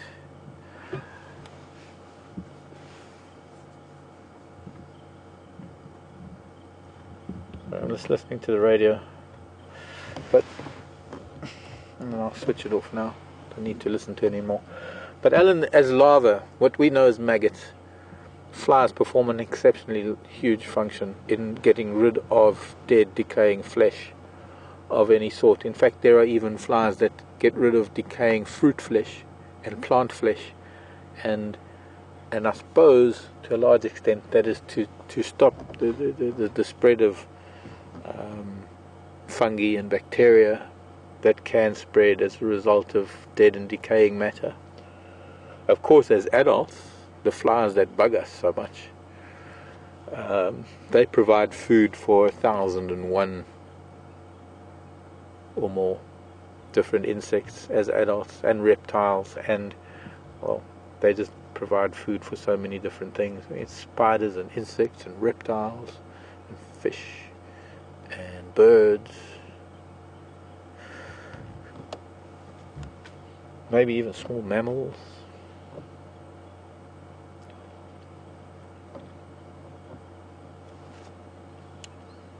Everything has a function in nature.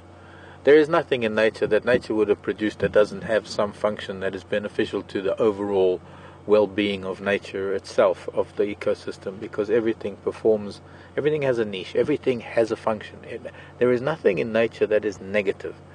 Only us humans that create negativity, but in nature everything that lives and moves and grows and everything functions here, but everything is dependent on something, and something is dependent on it, and it forms an integral part of the very health and the very existence of that ecosystem. So the fly is almost as important as the leopard, as is the elephant and the spider and the fork-tailed drongo and the tilapia and the terrapin. I can go on and on and on and on and on, but I think you kind of get the message that while there are things that bug us, if you'll excuse the pun, if it's even a pun, we have to remember that they're there because they perform a function. They're there because there's something dependent on that creature's existence, and that creature depends on the existence of everything else within its ecosystem. And we don't realize how quickly and how easily an ecosystem can collapse by taking one small element out of it.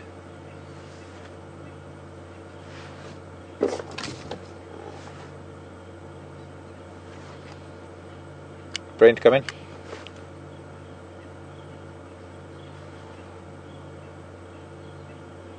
Okay, Brent, are you copying me? Obviously not. Okay, I'm here on my own.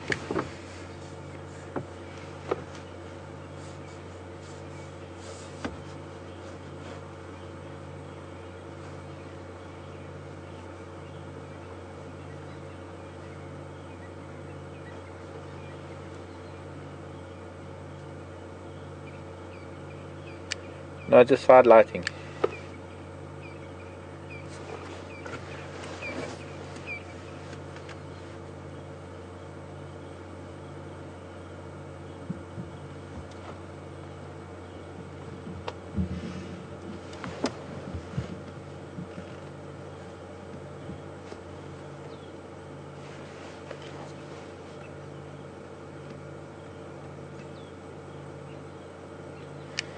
Yeah, hopefully Brent will pick me up when he gets a bit closer.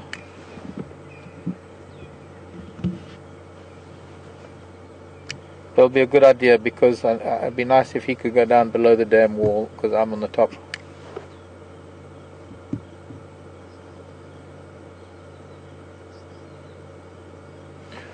Well, we'll see when he gets here, but yeah, that might be an idea.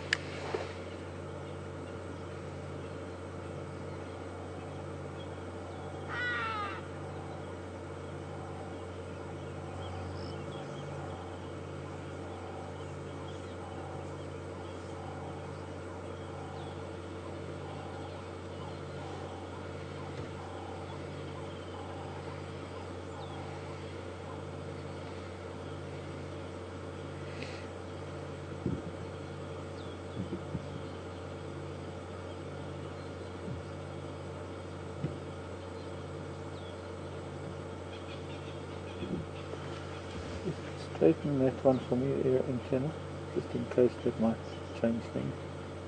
That's as straight as it goes.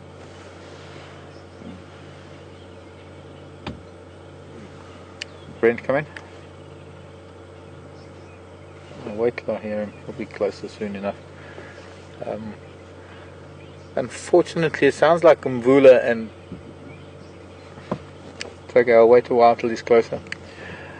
The split in those two sightings, well, Karula sounds like she moved south over Gari Main, heading down into... that would have probably been Chitwa or Hoffman's or Little Gari. Oh. Paradise Flycatcher that just arrived. Was it the Southern Bluff? I'll see it in a minute. And of course he couldn't get to see Mvula and the other male, who they think is Bahuti, or I need to look up that one. Tundi's son. Sounds like it, with Mvula. And they are just east of Cheetah Cut Line, so Brent can't get to see them. It sounds like they're eating something, or Mvula was eating something and the young male was lying nearby, hoping, I suppose, that he's going to get a scrap. One of those strange situations where a father is allowing his 2-year-old plus something son to sit around. We saw that with Yambilu Yodan and Induna and Mishu in the old days. So Brent is coming this way, and we'll see if he can get to the bottom end of the dam wall, down where I was earlier, just in case this young man decides to move down that way.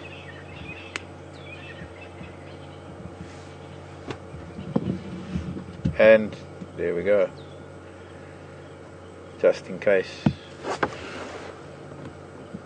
He has just done so. It's going to take me a long time to get down there.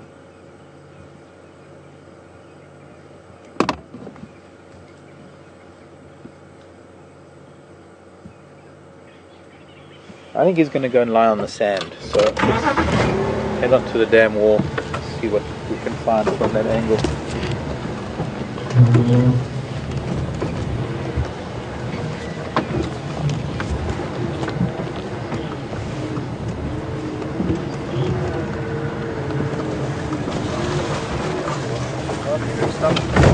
Oh, that one.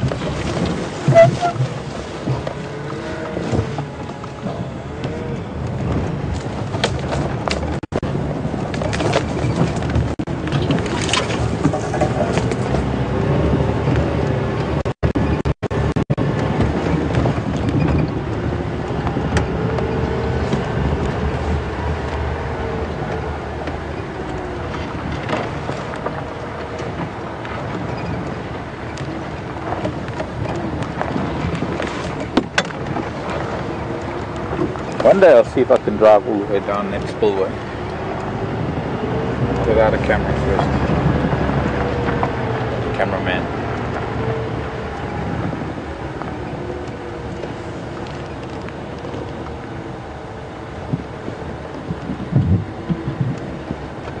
There he is, sitting on that little mound of sand. I think what we'll do is we'll just stop here We've got the buffalo on our right. For now, just so that when Brent gets here, Brent can wait here and I'll go down to the bottom and we'll try and tag team it a little bit this afternoon, this evening.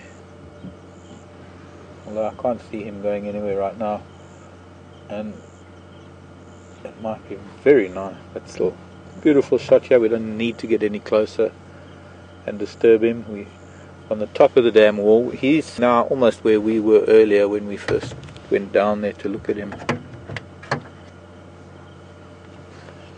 I do, Brent, I do. Yeah, I do, go ahead.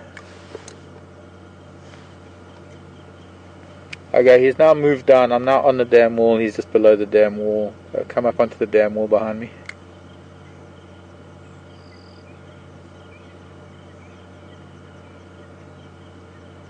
Yeah, or I can. But for now, I want, if you can come up and keep an eye on him because you'll be behind me.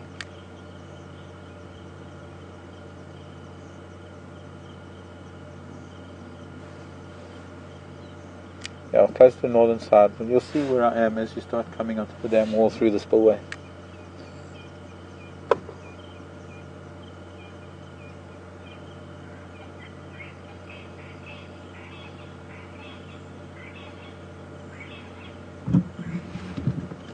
Okay, it's moving again, might come up onto the dam wall actually right now.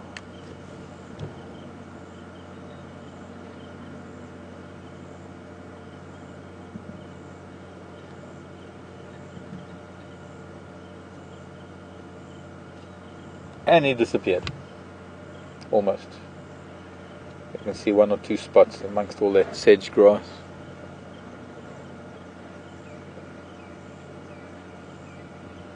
His tail is telling me, it looks like he's laid down again, eh? Yeah.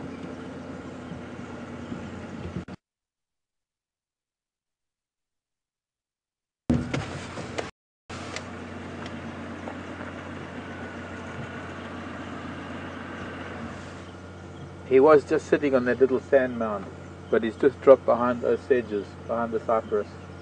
I'm going to go down there to... he might come up here to drink.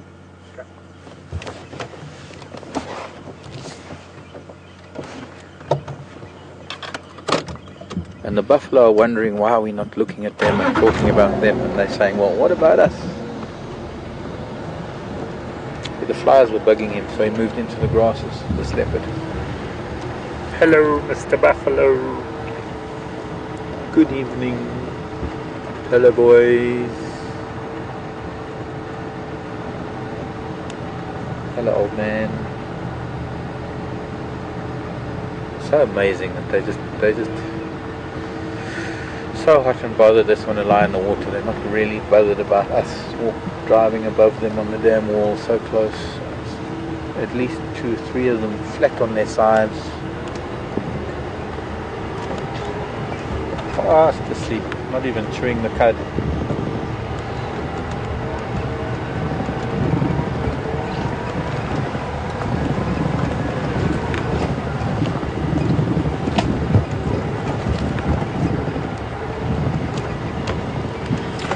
So now, hopefully, I don't think he's going to go down the drainage line, although it depends where he might have a kill, or if he still has a kill. We don't know which. But it might be that he was going to go and have a drink, or he's had a drink and he's going to go back to a kill. Maybe he's got a kill in a tree somewhere, maybe stashed under a tree somewhere.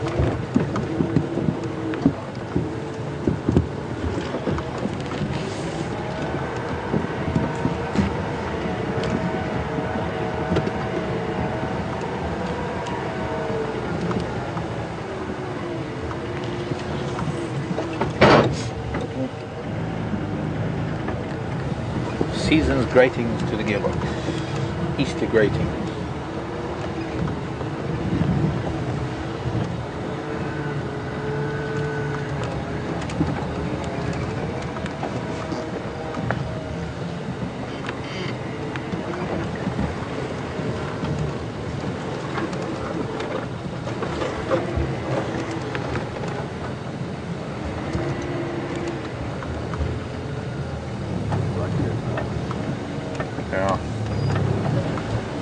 right here in front of us, deep into the grasses, getting very dark now too because of where he is. Kevin in Boston. Sorry, I'm going to adjust things again, Brian. Kevin is asking how old he is and if I can relate that or read. You see anything now? No.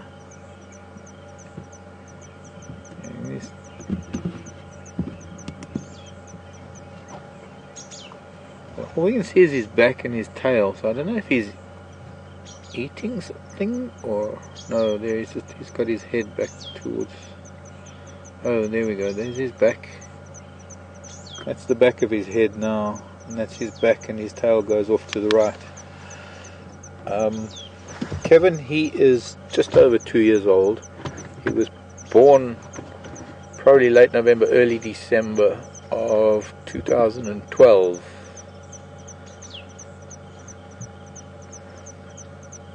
So he's just over 2 years. 2 years, 3 months, 240 years old. In human years, sorry, I don't do that human years thing. It doesn't make sense to me. This thing that dogs 7 years to 1 year. I can't relate to that at all. I don't know how old he is. I'd say maybe so to relate that as to sort of the development of a human and where we would be at probably about a mid-teens, call it. He's still a teenager. Not quite adult. He'll be adult at maybe going on 3.5 to 4 years, and then he'll be in his prime at maybe about 5-6 years. 6 years is when he's fully adult, and then by 7-8 years he's getting to be like Mvula was a couple of years ago, and then 9-10 years old he's the man.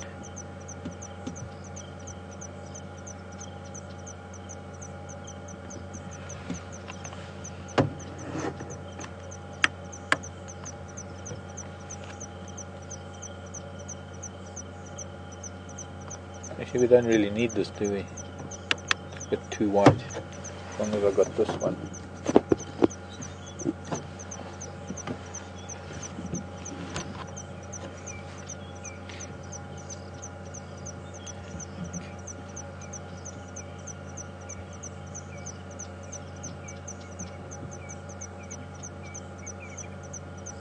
Interesting how he's hiding. Well, no, he's not hiding. I mean, it looked like when he was lying out here on the sand just off to the right, he was being bugged by flies so much that he climbed into the sedge grass. This is a type of sedge that he's lying amongst, known as cyperus.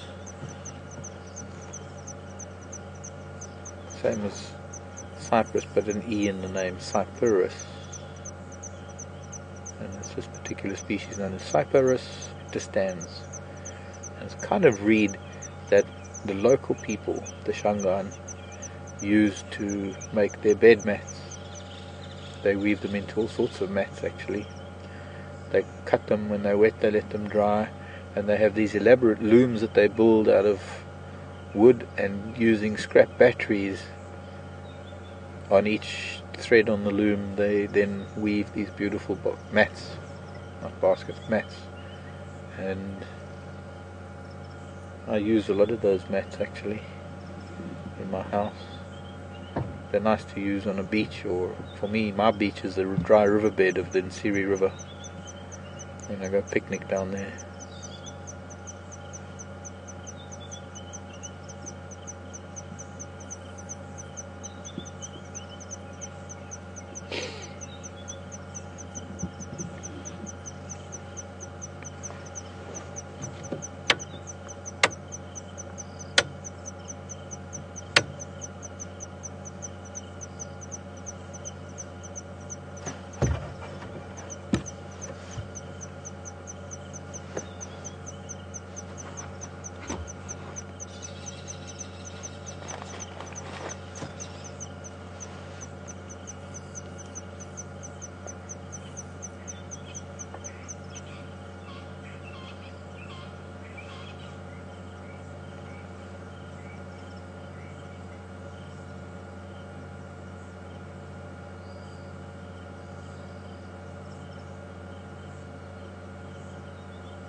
No, he's so well hidden at the moment that we can barely see him. I'm hoping he might move again soon. There we go. He's he's cleaning.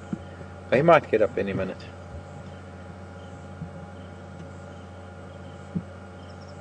I think those grasses they're going to be tickling him more than the flowers pretty soon. And of course, there's much better air movement out from all those grasses. Must be a bit hot and stuffy in there. So come on, boy, come and lie out here on the sand, or climb the damn wall, or go and drink some water. You thirsty, you thirsty, you thirsty.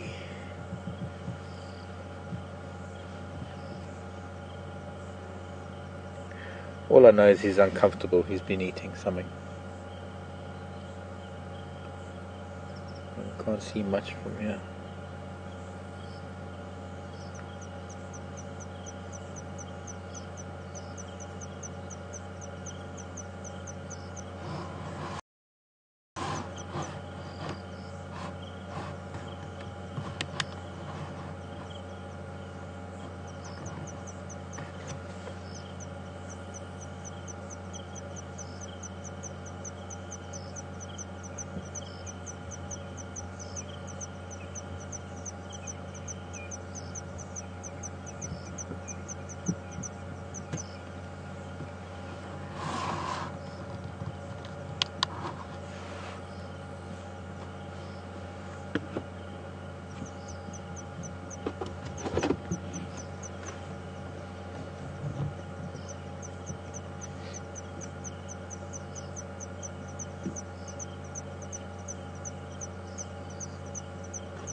Quite powerful there. Here we go.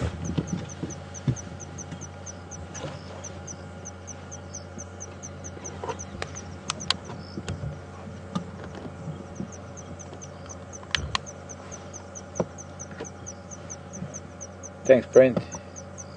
There we go. Perfect backlighting.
Sorry, I'm making a noise, sorry.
Gets that nice. So that fill it up, but that's fine.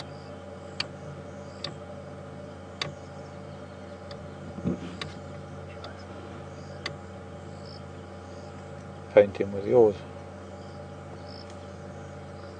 There's something moving behind us. He just looked behind us, something moved.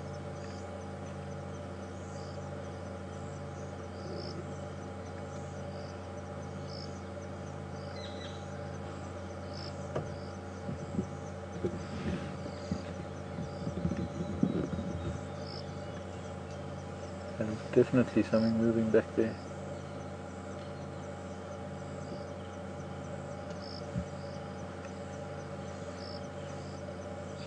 Is that an elephant? That's what you have.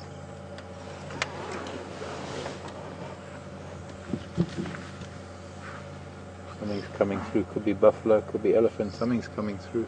It's a buff. Oh, it was a buffalo just walking by, not even taking note. Could tell it was something big. He's a little bit interested. We'll just put this on. Sort of a bit of a floodlight. I do like that without it, but it's nice to just fill the light in from time to time. Backlit leopard. Quite unique actually. We don't get this opportunity to do this very often. Just to play with lighting. Brent got some really beautiful shots yesterday using the other vehicle spotlights when those Matimbas were standing up and not shining directly on the line, but using the other spotlights and capitalizing on that sort of angled light coming in from a different angle. Always different. It's just it highlights other aspects of the cat. I imagine most of the buffalo that are at the dam are starting to move away now. Are going to be moving out to graze for the night. There's no need for them to lie in the water anymore. And they'll bulk up so that they can spend tomorrow chewing the cud in the water all day. And what's that little strand of Rhodes grass in his face? In front of him. Thank you for moving, QM.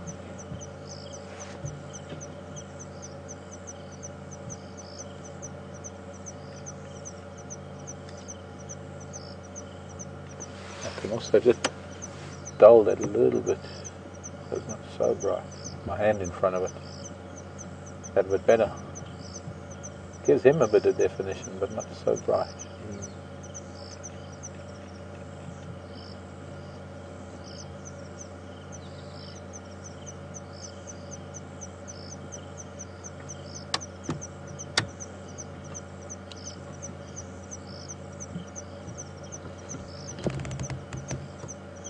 Or bounce it there, even that's better.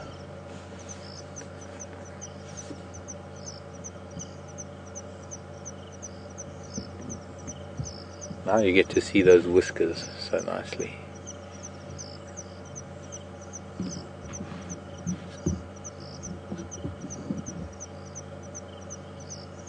Especially the eyebrow whiskers, the ones that help him feel his way through very tight spaces. Protect the eyes.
another buffalo moving through the bushes to our left. Can't see it though. We're kind of blocked off from where the pathway is that they're moving.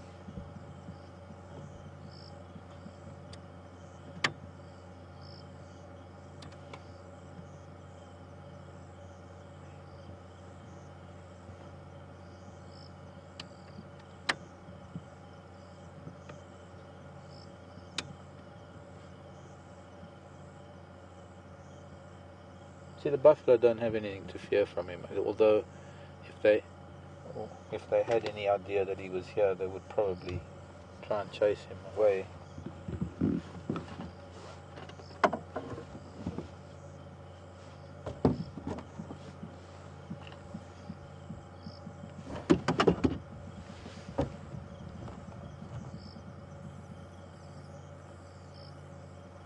Ephraim, come in.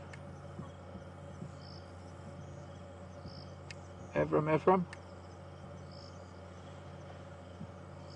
Okay, Lalapanzi below the dam wall, 5 out of 5 at the moment.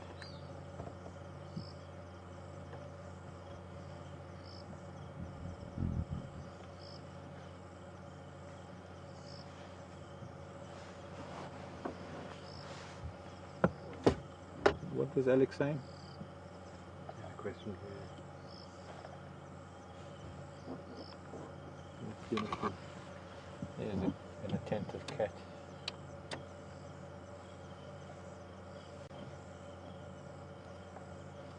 He's taking note of these buffalo behind us and to the side of us. I think he's a full belly.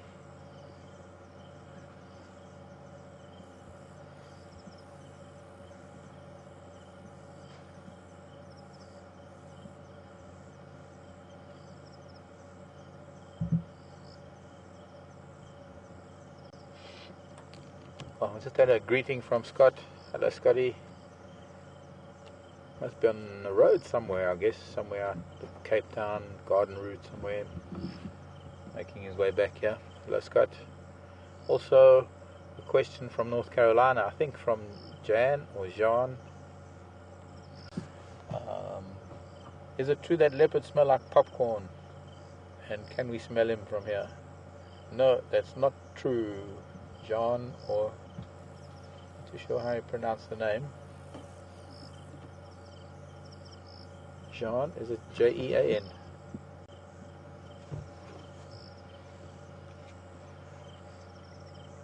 Their marking, the scent marking, can at times smell like buttered popcorn.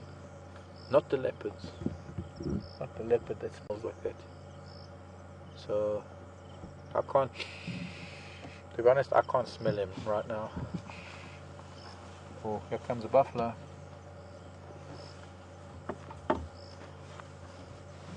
Where did I put my light? Everything's so dark here. Just gone down there. So he's perhaps a little nervous. Give me your light, please. I don't know what I've done with, and I'm blinded by them. So, alright, got it, thanks. Blinded by the light of something came right here. No, it was probably a buff. Could be the buffalo smelling him. So I think he might.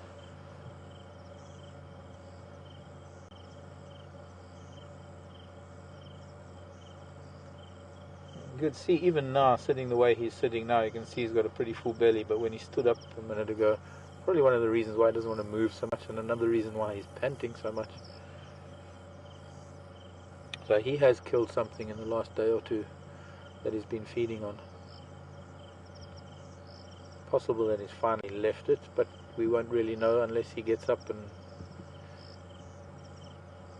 moves. Even then, if he doesn't, not really any way to tell whether he still has something on a kill or whether he's abandoned the remains and he's now moving on. All in all, it's great to have him back here at Djuma. and especially here at Gowrie Dam.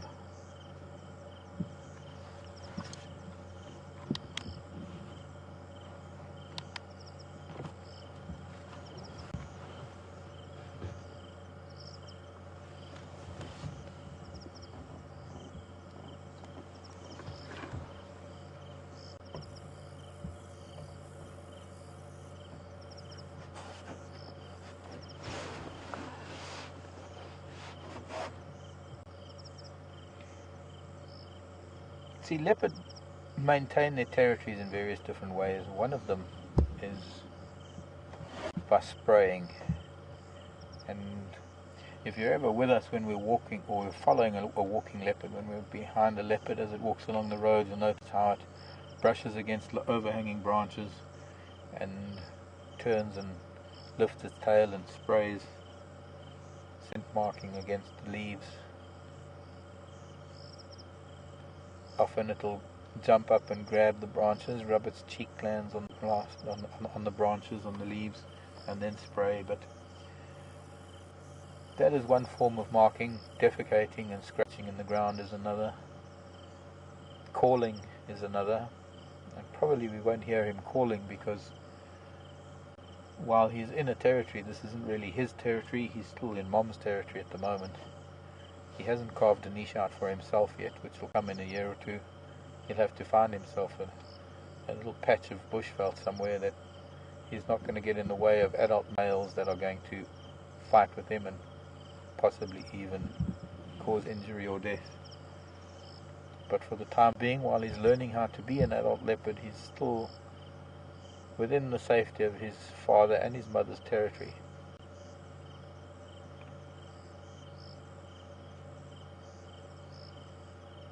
So we won't really be seeing very much in the way of territorial behavior. What he will be doing is maybe he'll be spraying bushes and things merely as a scent marker for information about his whereabouts to his family, more than being a scent marking as a territorial marking. I'm gonna move forward, because now that he's lying down, he's behind the sedges. So I'm gonna move a little bit forward in front of these sedge grasses. What's the view like for Brent?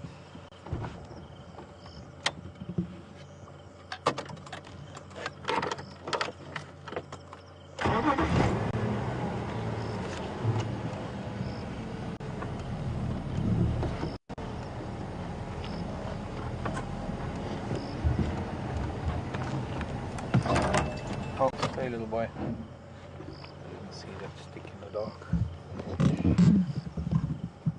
Lying on the sand. He's actually lying on our tire tracks from earlier when we came down to first view him.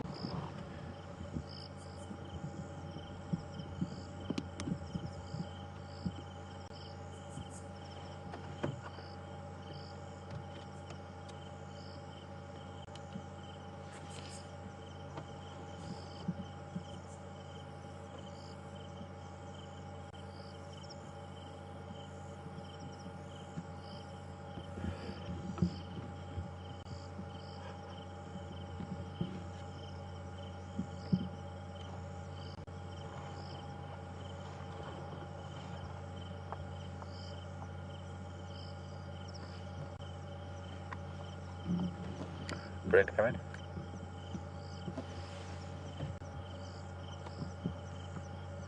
you powered up?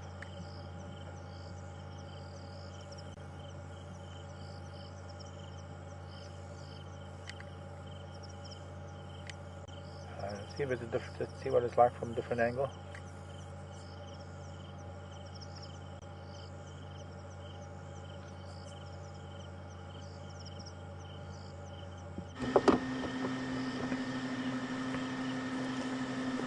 Welcome back, guys. I don't know if you can hear all that stomping around me. I got a buffalo walking past me about 2 meters behind me, and then down below the dam wall there's Mark and Quarantine, from what I hear. It has definitely been a leopard-filled afternoon.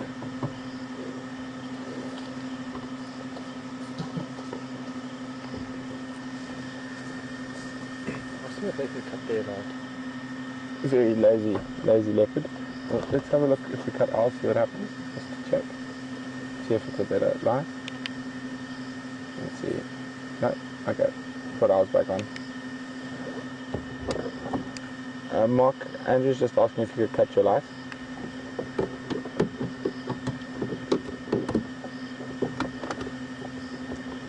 So, what a wonderful, wonderful afternoon.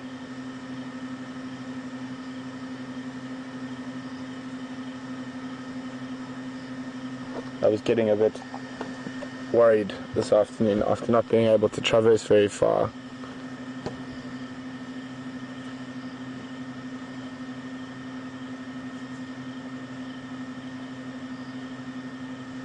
Good evening, Sandra from Pennsylvania.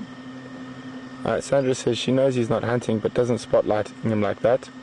Give him away. Well, Sandra, most animals can see quite well in the dark, and he is lying out in the middle of an open patch of sand. So if any other animal was walking past, they would probably see him, and he is not really showing interest in anything at the moment. That's why we occasionally sweep the spotlight around, and it's easy because there's two of us, so the person who's not shining on the leopard just checks around to make sure there's no other animals coming into the area. The only other animals around here at the moment is the buffalo, so he's not going to try hunt them. They might chase him, but at the moment, as you can see, it's not affecting him at all, and we're not really giving us away as a position, as we will always keep checking with these other animals coming around.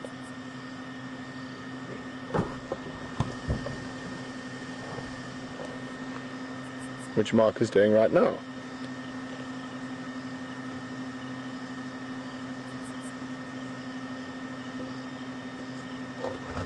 But I can't really see from up here, but it does look like he has fed on something recently.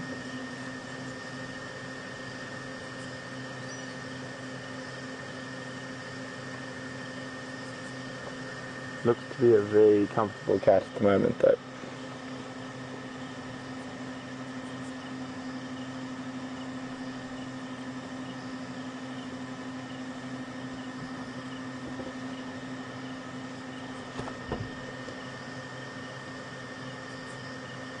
But what a fantastic afternoon. Just a pity we didn't get to see Mvula. Apparently the other guys... Oh, he heard something. I think it says buffalo, yeah. The buffalo behind him. But tomorrow morning, I'm hoping he will cross west. So I'll definitely go check for tracks of Mvula tomorrow morning. Or tracks of lions. We'll see what we feel like first thing in the morning. And it also depends a lot if we hear the lions calling during the night. Gives us a good idea where to start. There's a buffalo coming in behind him. That's what he's looking at and listening to.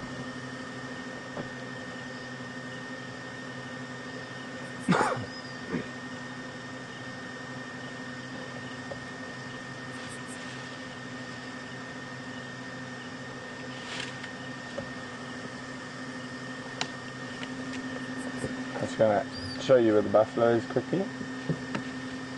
It's having a scratch. There's the leopard and that other light there. Oh, there we go. That other light there is the buffalo scratching his head. And just see that bush moving in the top right corner. He's having a seriously good scratch there.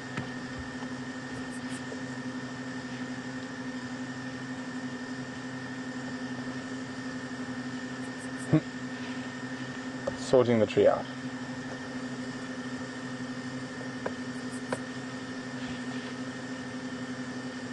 Must have a very itchy ear.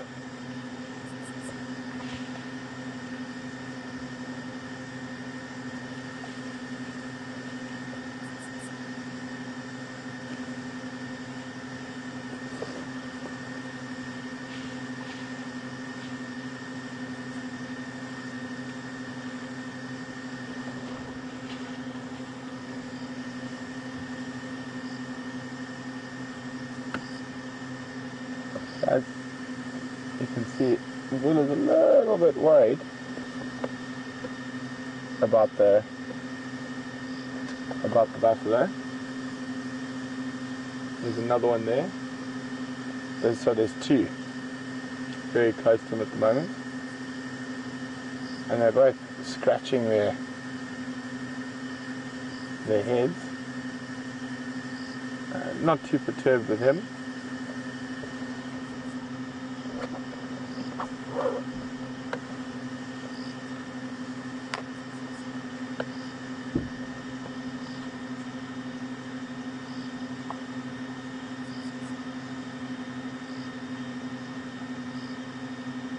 Oh, lazy cat.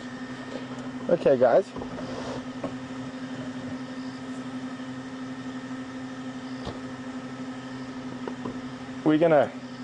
Andrew and I are gonna say goodnight.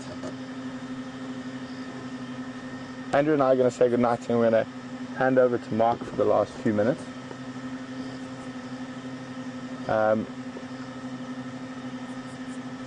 And so I hope you guys enjoyed a serious leopard afternoon. It was lots and lots of fun. I thoroughly enjoyed it. I always love tracking and finding animals. So for the last few minutes we're going to cross over to Mark, and then hopefully tomorrow morning we can enjoy a bit more luck. So I mean, that's incredible. There were 4 different leopards around on drive this afternoon, and that is just unbelievable. I'm very excited. I can't wait to get out tomorrow morning and start looking for more, and hopefully some lions tomorrow as well. So I hope everyone has a good evening or morning wherever you might be in the world. We're going to stay here and shine the light for Mark, but we will hand you over to Mark for the last few minutes. Good night.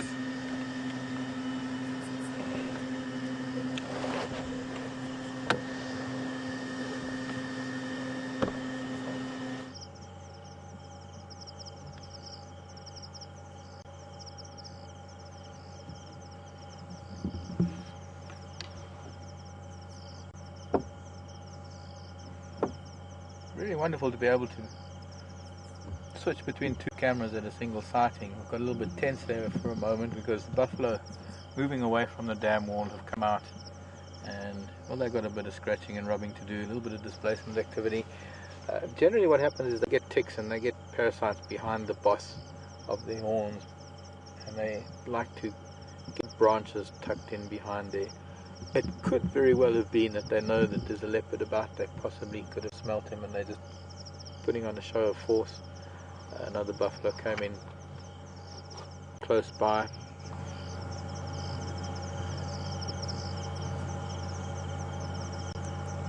But they moved off, and while he was getting quite concerned for a bit, he's realized that there's no threat from them.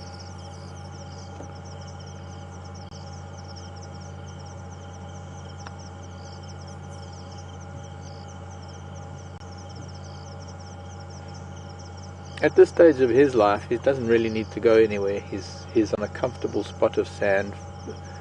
It's a very warm evening. It's going to be the most comfortable place for him to rest up at night. He's in a quiet spot. He'll be able to hear anything coming anywhere near him, apart from the fact that he's got the dam wall just on one side that's going to block any animals coming that way. But he'll be able to hear anything moving through the bush coming closer to him, so he can pretty much sleep in peace, sleep off of this meal. He's had a meal somewhere, and he doesn't seem to need to go anywhere in particular. I think he's quite content.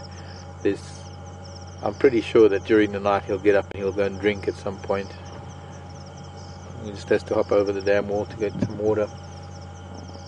The buffalo have moved off. They're going to be far away during the night, so I don't think he needs to worry about them too much. His main trouble is probably going to be maybe hyena coming through, or the odd lion perhaps, but I don't think there are any lion anywhere nearby. But certainly there's hyena activity every night in this area, and whilst they're not likely to trouble him, there's always going to be conflict. There's always going to be a chance that a hyena will try his luck and try and nip at his heels, or if there's more than one, they might pick a fight. But he does have the advantage of having the dam wall, and well, he can always climb a tree close by. But by the looks of things, he's a fat, flat, very full cat, and I hope that we might find him again tomorrow morning.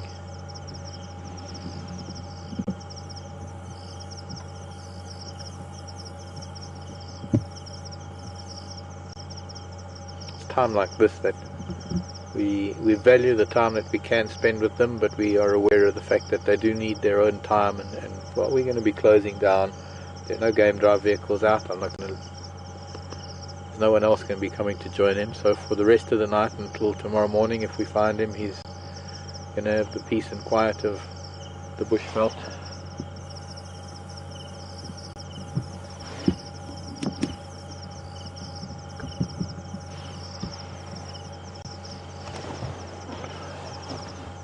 Well, it's one of these wonderful days. It's been a cat day of note, I think. I'm kind of stumped and speechless myself. It's been a very, very nice day, very nice. I don't know where the last 3 hours have gone. For me, it's been like the space of half an hour.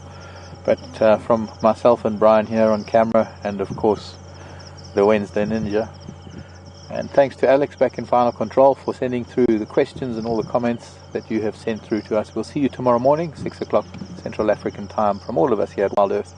Love you lots, and see you tomorrow.